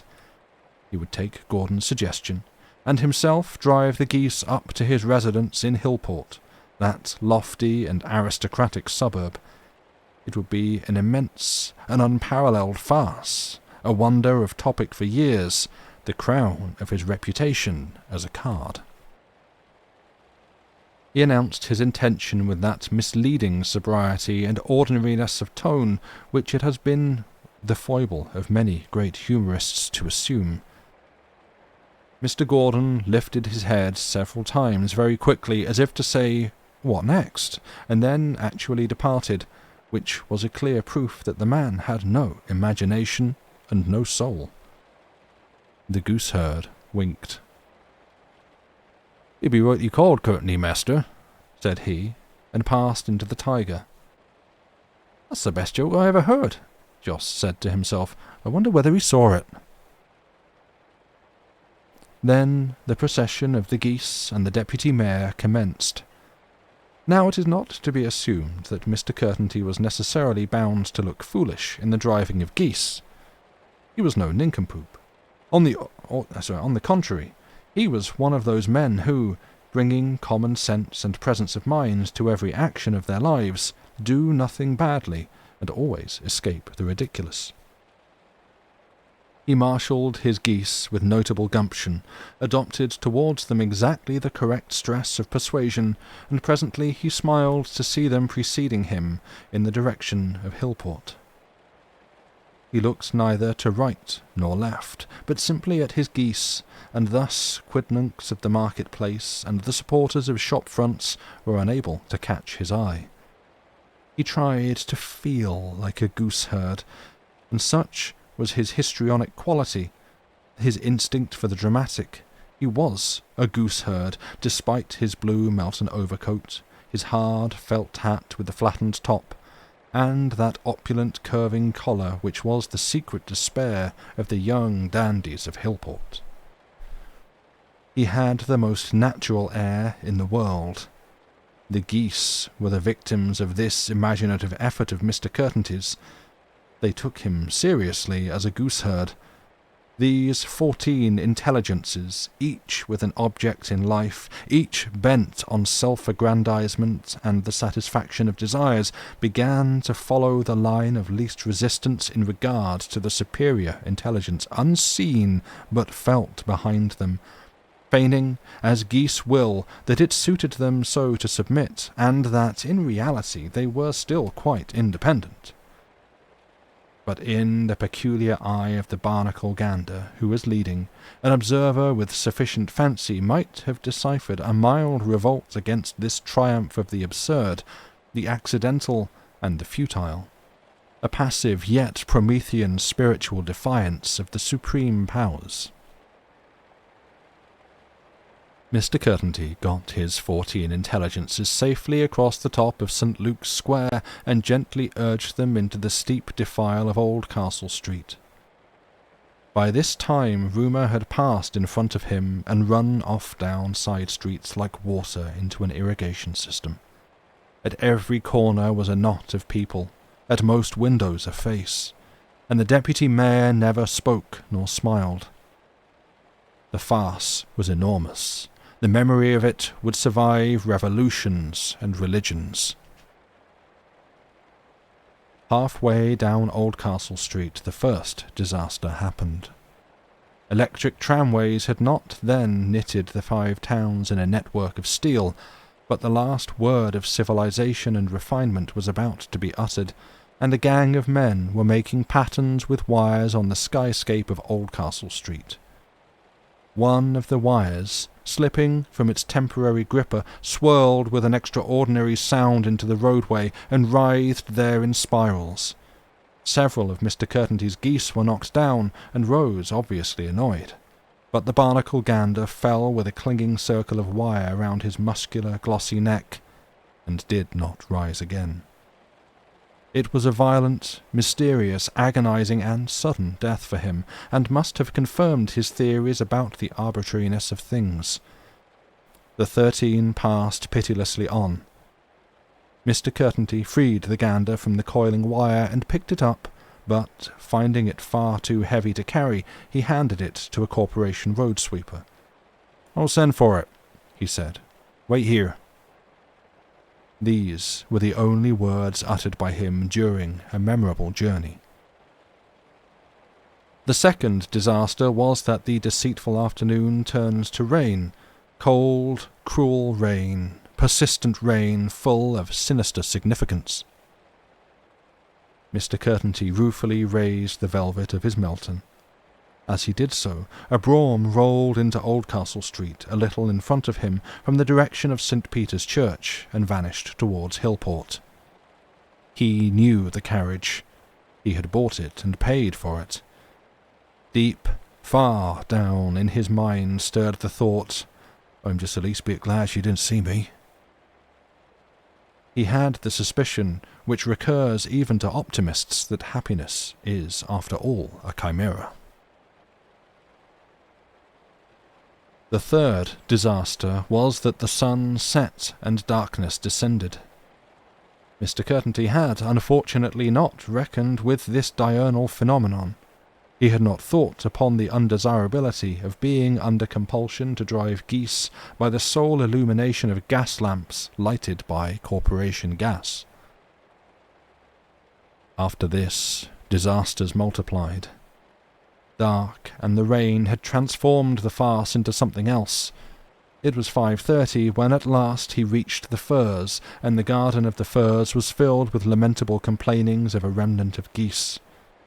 His man Pond met him with a stable lantern. "Damp, sir," said Pond. "Oh, no to speak of," said Mr. Curtenty, and, taking off his hat, he shot the fluid contents of the brim into Pond's face. It was his way of dotting the I of irony. "Missus come in?" "Yes, sir. I have but just rubbed the horse down." So far no reference to the surrounding geese, all forlorn in the heavy winter rain. "I've gotten 2-3 geese and 1 gander here for Christmas," said Mr. Curtenty after a pause. To inferiors he always used the dialect. "Yes, sir." "Turn 'em into the orchard, as you call it." "Yes, sir." "They aren't all here. Thou mun put the horse in the trap and fetch the rest of them. Rest the sen." "Yes, sir." "One's dead. If Oban's taking care of it on Oldcastle Street, he'll wait for thee. Give him 6pence. "Yes, sir." "There's another got into the cut." "Yes, sir." "There's another strayed on the railway line. Happen it's run over by this." "Yes, sir." "And one's making the best of her way to Oldcastle. I couldn't coax her in here." "Yes, sir." "Collect 'em." "Yes, sir." Mr. Curtenty walked away towards the house. "Master," Pond called after him, flashing the lantern. "Well, lad? There's no gander of this lot." "Hast forgotten to count thy sen?" Mr. Curtenty answered blithely from the shelter of the side door. But within himself he was a little crestfallen to think that the surviving gander should have escaped his vigilance, even in the darkness. He had set out to drive the geese home, and he had driven them home. Most of them. He had kept his temper, his dignity, his cheerfulness. He had got a bargain in geese. So much was indisputable ground for satisfaction, and yet the feeling of an anticlimax would not be dismissed. Upon the whole, his transit lacked glory. It had begun in splendour, but it had ended in discomfort and almost ignominy. Nevertheless, Mr. Curtenty's unconquerable soul asserted itself in a quite genuine and tuneful whistle as he entered the house.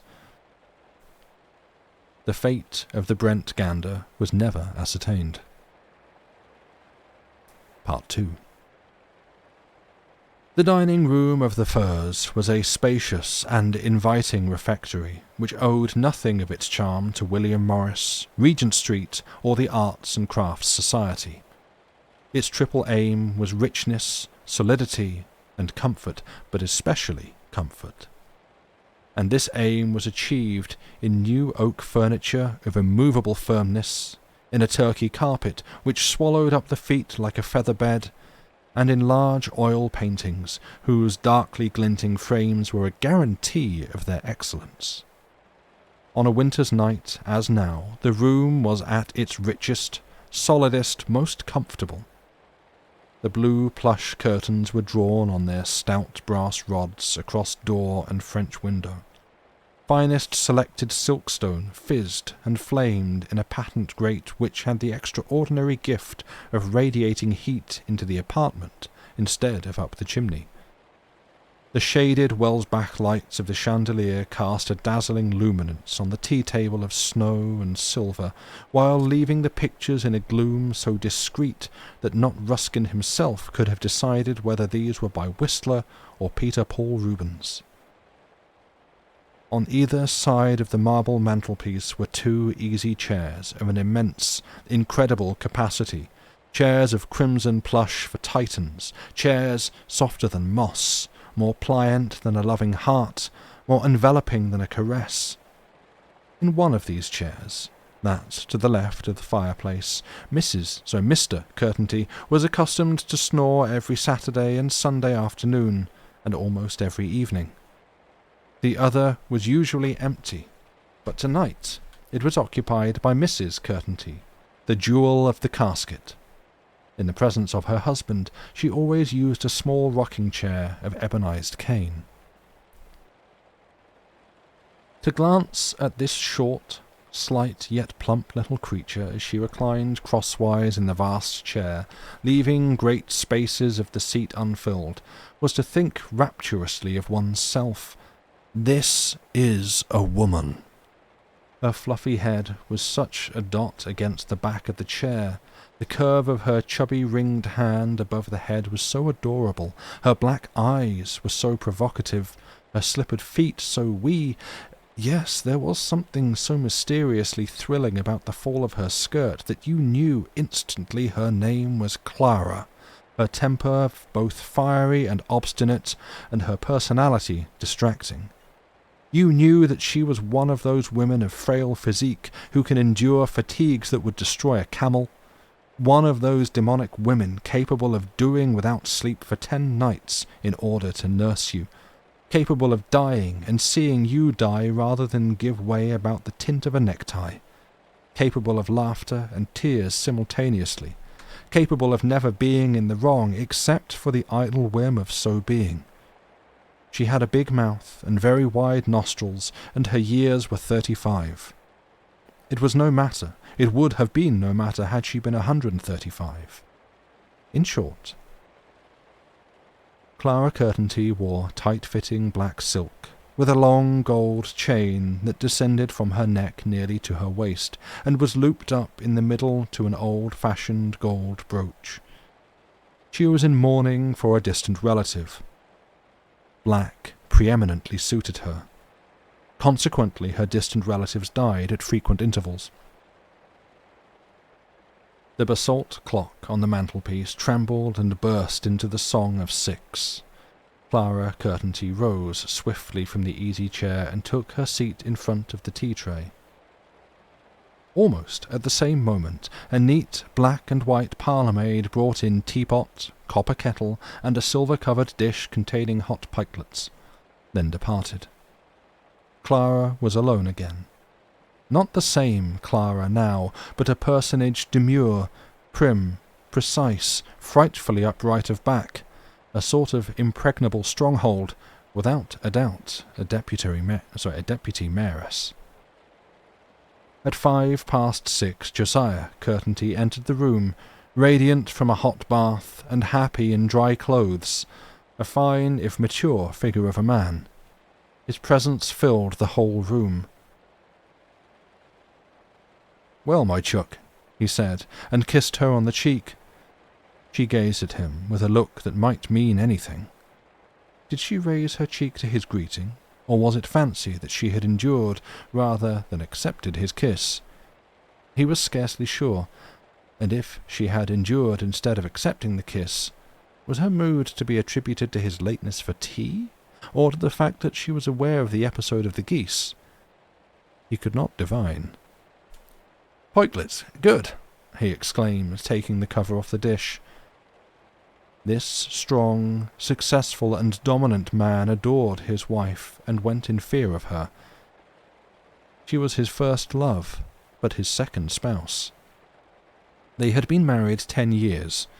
In those 10 years they had quarrelled only 5 times, and she had changed the very colour of his life. Till his second marriage he had boasted that he belonged to the people and retained the habits of the people. Clara, though she also belonged to the people, very soon altered all that. Clara had a passion for the genteel. Like many warm-hearted, honest, clever, and otherwise sensible persons, Clara was a snob, but a charming little snob. She ordered him to forget that he belonged to the people. She refused to listen when he talked in the dialect. She made him dress with opulence and even with tidiness. She made him buy a fashionable house and fill it with fine furniture. She made him buy a brougham in which her gentility could pay calls and do shopping. She shopped in Oldcastle, where a decrepit aristocracy of tradesmen sneered at Hanbridge's lack of style. She had her day. She taught the servants to enter the reception rooms without knocking. She took tea in bed in the morning, and tea in the afternoon in the drawing-room. She would have instituted dinner at 7, but she was a wise woman, and realized that too much tyranny often means revolution and the crumbling of thrones. Therefore the ancient plebeian custom of high tea at 6 was allowed to persist and continue. She it was who had compelled Josiah, or bewitched, beguiled, coaxed, and wheedled him, after a public refusal, to accept the unusual post of deputy mayor. In 2 years' time he might count on being mayor. Why, then, should Clara have been so anxious for this secondary dignity? Because, in that year of royal festival, Bursley, in common with many other boroughs, had a fancy to choose a mayor out of the House of Lords. The Earl of Chell, a magnate of the county, had consented to wear the mayoral chain and dispense the mayoral hospitalities on condition that he was provided with a deputy for daily use. It was the idea of herself being deputy to the lovely, meddlesome, and arrogant Countess of Chell that had appealed to Clara.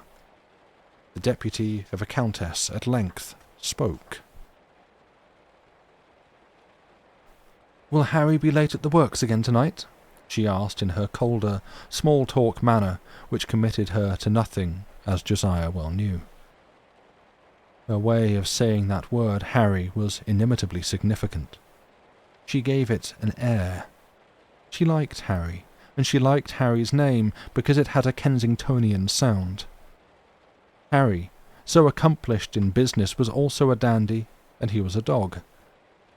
"My stepson," she loved to introduce him, so tall, manly, distinguished, and dandiacal. Harry, enriched by his own mother, belonged to a London club. He ran down to Llandudno for weekends, and it was reported that he had been behind the scenes at the Alhambra. Clara felt for the word Harry the unreasoning affection which most women lavish on George. "Like as not," said Josiah. I haven't been to the works this afternoon." Another silence fell, and then Josiah, feeling himself unable to bear any further suspense as to his wife's real mood and temper, suddenly determined to tell her all about the geese and know the worst. And precisely at the instant that he opened his mouth, the maid opened the door and announced, "Mr. Duncalf wishes to see you at once, sir. He won't keep you a minute." "Ask him in here, Mary," said the deputy mayoress sweetly, "and bring another cup and saucer." Mr. Duncalf was the town clerk of Bursley, legal, portly, dry, and a little shy. "I won't stop, Curtenty. How do you do, Mrs. Curtenty?" "No, thanks, really." But she, smiling exquisitely gracious, flattered and smoothed him into a chair. "Any interesting news, Mr. Duncalf?" she said, and added, "But we're glad that anything should have brought you in." "Well," said Duncalf, "I've just had a letter by the afternoon post from Lord Chell." "Oh, the Earl! Indeed, how very interesting." "What's he after?" inquired Josiah cautiously. "He says he's just been appointed Governor of East Australia. Announcement will be in tomorrow's papers, and so he must regretfully resign the mayoralty. Says he'll pay the fine, but of course we shall have to remit that by special resolution of the council." "Well, I'm damned!" Josiah exclaimed. "Topham!" Mrs. Curtenty remonstrated, but with a delightful acquitting dimple. She never would call him Josiah, much less Joss. Topham came more easily to her lips, and sometimes Top. "Your husband," said Mr. Duncalf impressively to Clara, "will of course have to step into the mayor's shoes, and you'll have to fill the place of the countess." He paused and added, "And very well you'll do it too. Very well. Nobody better." The town clerk frankly admired Clara. Mr. Duncalf," she raised a finger at him, "you are the most shameless flatterer in the town." The flatterer was flattered. Having delivered the weighty news, he had leisure to savour his own importance as the bearer of it. He drank a cup of tea. Josiah was thoughtful, but Clara brimmed over with a fascinating loquacity. Then Mr. Duncalf said he must really be going, and, having arranged with the mayor-elect to call a special meeting of the council at once, he did go, all the while wishing he had the enterprise to stay. Josiah accompanied him to the front door. The sky had now cleared. "Thank you for calling," said the host. "Oh, that's all right. Good night, Curtenty. Got that goose out of the canal?" So the story was all abroad. Josiah returned to the dining room, imperceptibly smiling. At the door the sight of his wife altered him. The face of that precious and adorable woman flamed out lightning and all menace and offence. Her lowering eyes showed what a triumph of dissimulation she must have achieved in the presence of Mr. Duncalf, but now she could speak her mind. "Yes, Topham," she exploded, as though finishing an harangue, "and on this day of all days you choose to drive geese in the public road behind my carriage." Joss was stupefied, annihilated. "Did you see me then, Clary?" He vainly tried to carry it off. "Did I see you? Of course I saw you." She withered him up with the hot wind of scorn.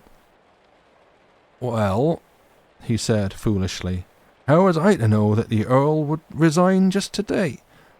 "How were you to—" Harry came in for his tea. He glanced from one to the other, discreet, silent. On the way home he had heard the tale of the geese in 7 different forms. The deputy mayor, so soon to be mayor, walked out of the room. "Pond has just come back, father," said Harry. "I drove up the hill with him." And as Josiah hesitated a moment in the hall, he heard Clara exclaim, "Oh, Harry, Damn, he murmured. Part 3. The signal of the following day contained the announcement which Mr. Duncalf had forecast. It also stated, on authority, that Mr. Josiah Curtenty would wear the mayoral chain of Bursley immediately, and added, as its own private opinion, that, in default of the Right Honourable the Earl of Chell and his Countess, no better civic heads could have been found than Mr. Curtenty and his charming wife. So far, the tone of the signal was unimpeachable. But underneath all this was a subtitle: Amusing Exploit of the Mayor-elect, followed by an amusing description of the procession of the geese, a description which concluded by referring to Mr. Curtenty as His Worship the Goosedriver. Hanbridge, Knype, Longshore, and Turnhill laughed heartily, and perhaps a little viciously, at this paragraph, but Bursley was annoyed by it. In print the affair did not look at all well. Bursley prided itself on possessing a unique dignity as the mother of the Five Towns, and to be presided over by a goose-driver, however humorous and hospitable he might be, did not consort with that dignity. A certain mayor of Longshore, years before, had driven a sow to market, and derived a tremendous advertisement therefrom, but Bursley had no wish to rival Longshore in any particular. Bursley regarded Longshore as the inferno of the Five Towns. In Bursley you were bidden to go to Longshore as you were bidden to go to... Certain acute people in Hillport saw nothing but a paralysing insult to the opinion of the signal, first and foremost a Hanbridge organ, that Bursley could find no better civic head than Josiah Curtenty. At least 3 aldermen and 7 councillors privately, and in the Tiger, disagreed with any such view of Bursley's capacity to find heads. And underneath all this brooding dissatisfaction lurked the thought, as the alligator lurks in a muddy river, that the Earl wouldn't like it, meaning the geese episode. It was generally felt that the Earl had been badly treated by Jos Curtenty. The town could not explain its sentiments, could not argue about them. They were not, in fact, capable of logical justification, but they were there. They violently existed. It would have been useless to point out that if the inimitable Jos had not been called to the mayoralty, the episode of the geese would have passed as a gorgeous joke. That everyone had been vastly amused by it until that desolating issue of the Signal announced the Earl's retirement. That Jos Curtenty could not possibly have foreseen what was about to happen, and that, anyhow, goose-driving was less a crime than a social solecism, and less a social solecism than a brilliant eccentricity. Bursley was hurt, and logic is no balm for wounds. Some may ask, if Bursley was offended, why did it not mark its sense of Josiah's failure to read the future by electing another mayor? The answer is that while all were agreed that his antic was inexcusable, all were equally agreed to pretend that it was a mere trifle of no importance. You cannot deprive a man of his prescriptive right for a mere trifle of no importance. Besides, nobody could be so foolish as to imagine that goose-driving, though reprehensible in a mayor about to succeed an earl, is an act of which official notice can be taken. The most curious thing in the whole imbroglio is that Josiah Curtenty secretly agreed with his wife and the town. He was ashamed, overset. His procession of geese appeared to him in an entirely new light, and he had the strength of mind to admit to himself, "I've made a fool of myself." Harry went to London for a week, and Josiah, under plea of his son's absence, spent 8 hours a day at the works. The brougham remained in the coach-house. The town council duly met in special conclave, and Josiah Topham Curtenty became the mayor of Bursley. Shortly after Christmas, it was announced that the mayor and mayoress had decided to give a New Year's treat to 400 poor old people in the St. Luke's Covered Market. It was also spread about that this treat would eclipse and extinguish all previous treats of a similar nature, and that it might be accepted as some slight foretaste of the hospitality which the mayor and mayoress would dispense in that memorable year of royal festival. The treat was to occur on January 9th, the mayoress's birthday. On January 7th, Josiah happened to go home early. He was proceeding into the drawing-room without enthusiasm to greet his wife, when he heard voices within, and one voice was the voice of Gas Gordon. Joss stood still. It had been mentioned that Gordon and the mayor were in love with the same woman. The mayor had easily captured her under the very guns of his not formidable rival, and had always thereafter felt a kind of benevolent, good-humoured, contemptuous pity for Gordon. Gordon, whose life was a tragic blank. Gordon, who lived a melancholy and defeated bachelor, with his mother and 2 unmarried sisters older than himself. That Gordon still worshipped at the shrine did not disturb him. On the contrary, it pleased him. Poor Gordon. But really, Mrs. Curtenty, Gordon was saying, really, you know, that is, really... To please me, Mrs. Curtenty entreated with a seductive charm that Joss felt even outside the door. Then there was a pause. Very well, said Gordon. Mr. Curtenty tiptoed away and back into the street. He walked in the dark nearly to Oldcastle and returned about 6 o'clock. But Clara said no word of Gordon's visit. She had scarcely spoken to Topham for 3 weeks. The next morning, as Harry was departing to the works, Mrs. Curtenty followed the handsome youth into the hall. "Harry," she whispered, "bring me 2 £10 notes this afternoon, will you? And say nothing to your father." Part 4. Gas Gordon was to be on the platform at the Poor People's Retreat. As he walked down Trafalgar Road, his eye caught a still-exposed fragment of a decaying bill on a hoarding. It referred to a meeting of the local branch of the Anti-Gambling League a year ago in the lecture hall of the Wesleyan Chapel, and it said that Councillor Gordon would occupy the chair on that occasion. Mechanically, Councillor Gordon stopped and tore the fragment away from the hoarding. The treat, which took the form of a dinner, was an unqualified success. It surpassed all expectations. Even the diners themselves were satisfied, a rare thing at such affairs. Goose was a prominent item in the menu. After the repast, the replete guests were entertained from the platform, the mayor being, of course, in the chair.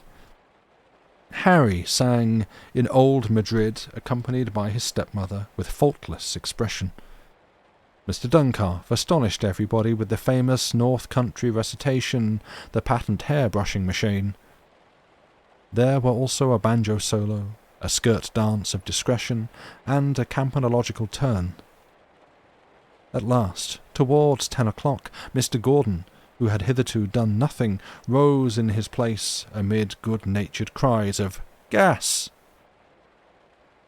"I feel sure you will all agree with me," he began, "that this very evening would not be complete without a vote of thanks, a very hearty vote of thanks, to our excellent host and chairman."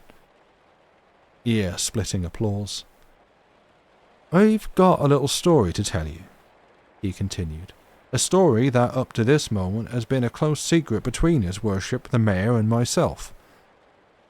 His Worship looked up sharply at the speaker. "You've heard about some geese, I reckon?" Laughter. "Well, you've not heard all, but I'm going to tell you. I can't keep it to myself any longer. You think His Worship drove those geese? I hope they're digesting well." Loud laughter. "Just for fun." "He didn't. I was with him when he bought them, and I happened to say that goose driving was a very difficult accomplishment." "Depends on the geese," shouted a voice. Yes, it does, Mr. Gordon admitted. Well, his worship contradicted me, and we had a bit of an argument. I don't bet, as you know, at least not often, but I don't mind confessing that I offered to bet him a sovereign he couldn't drive his geese half a mile. Look here, Gordon, he said to me, there's a lot of distress in the town just now. Trade bad, and so on and so on. I'll lay you a level £10 I drive these geese to Hillport myself, and the loser to give the money to charity. Done, I said. Don't say anything about it, he says. I won't, I says. But I am doing. Applause. I feel it my duty to say something about it. More applause. Well, I lost, as you all know. He drove him to Hillport. Good old Joss. That's not all. The mayor insisted on putting his own £10 to mine and making it 20. Here are the 2 identical notes, his and mine. Mr. Gordon waved the identical notes amid an uproar. We've decided that everyone who has dined here tonight shall receive a brand new shilling. I see Mr. Septimus Lovett from the bank there with a bag. He will attend to you as you go out. Wild outbreak and tumult of rapturous applause. And now, 3 years for your mayor and mayoress. It was colossal, the enthusiasm. And for Gas Gordon, called several voices. The cheers rose again in surging waves. Everyone remarked that the mayor, usually so imperturbable, was quite overcome. Seemed as if he didn't know where to look. Afterwards, as the occupants of the platform descended, Mr. Gordon glanced into the eyes of Mrs. Curtenty, and found there his exceeding reward. The mediocrity had blossomed out that evening into something new and strange. Liar, deliberate liar and self-accused gambler as he was, he felt that he had lived during that speech. He felt that it was the supreme moment of his life. What a perfectly wonderful man your husband is. What a perfectly wonderful man your husband is, said Mrs. Duncalf to Mrs. Curtenty. Clara turned to her husband with a sublime gesture of satisfaction. In the brougham, going home, she bewitched him with wifely endearments. She could afford to do so.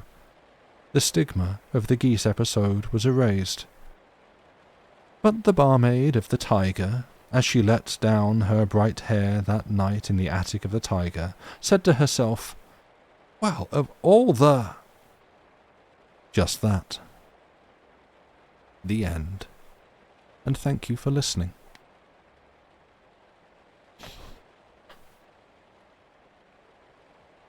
Right, there you go. There's your stories.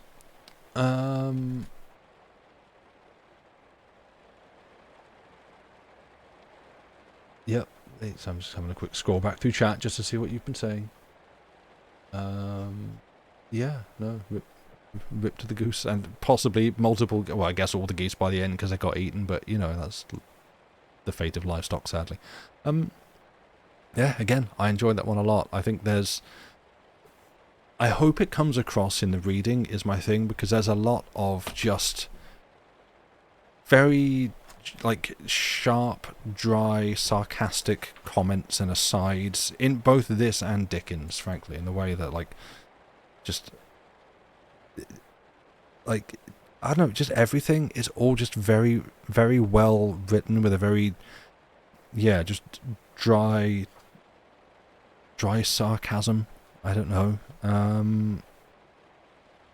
So I'm going back, as I was reading it's so this is a fancy book, and it's not one I'm going to turn the pages of, but it's a sort of one that what I would be doing ordinarily as I read is flicking over the corners of the pages so that I can come back and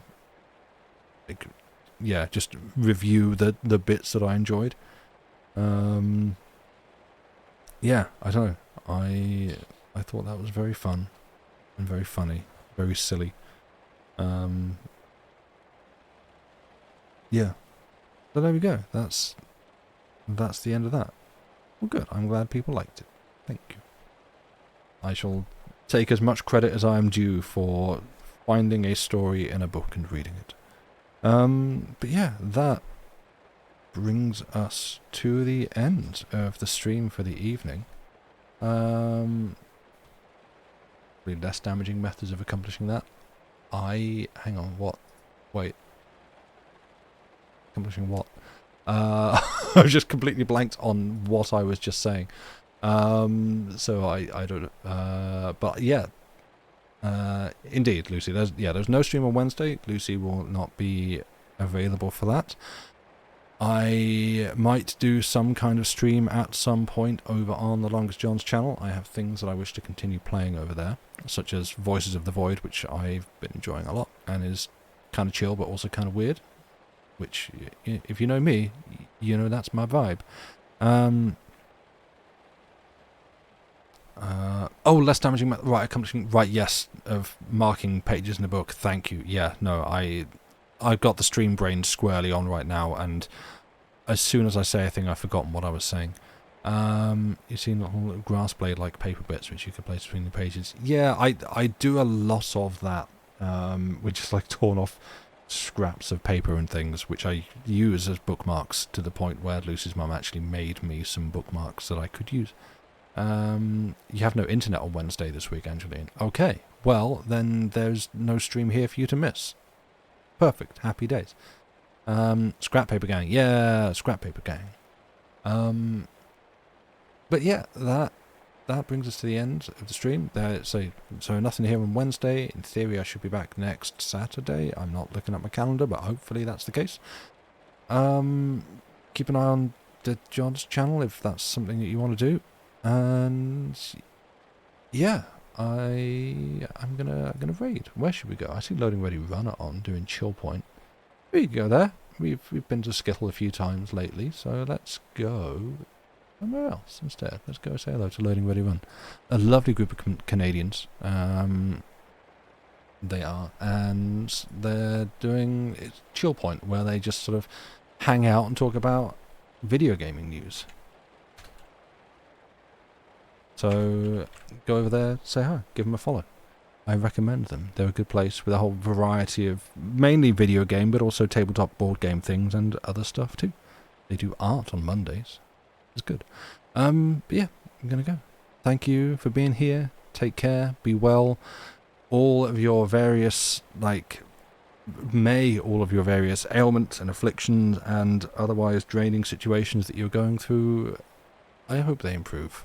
Because frankly everyone needs a bit of that right at the moment.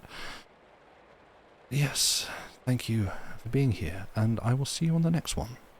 Goodbye and good night.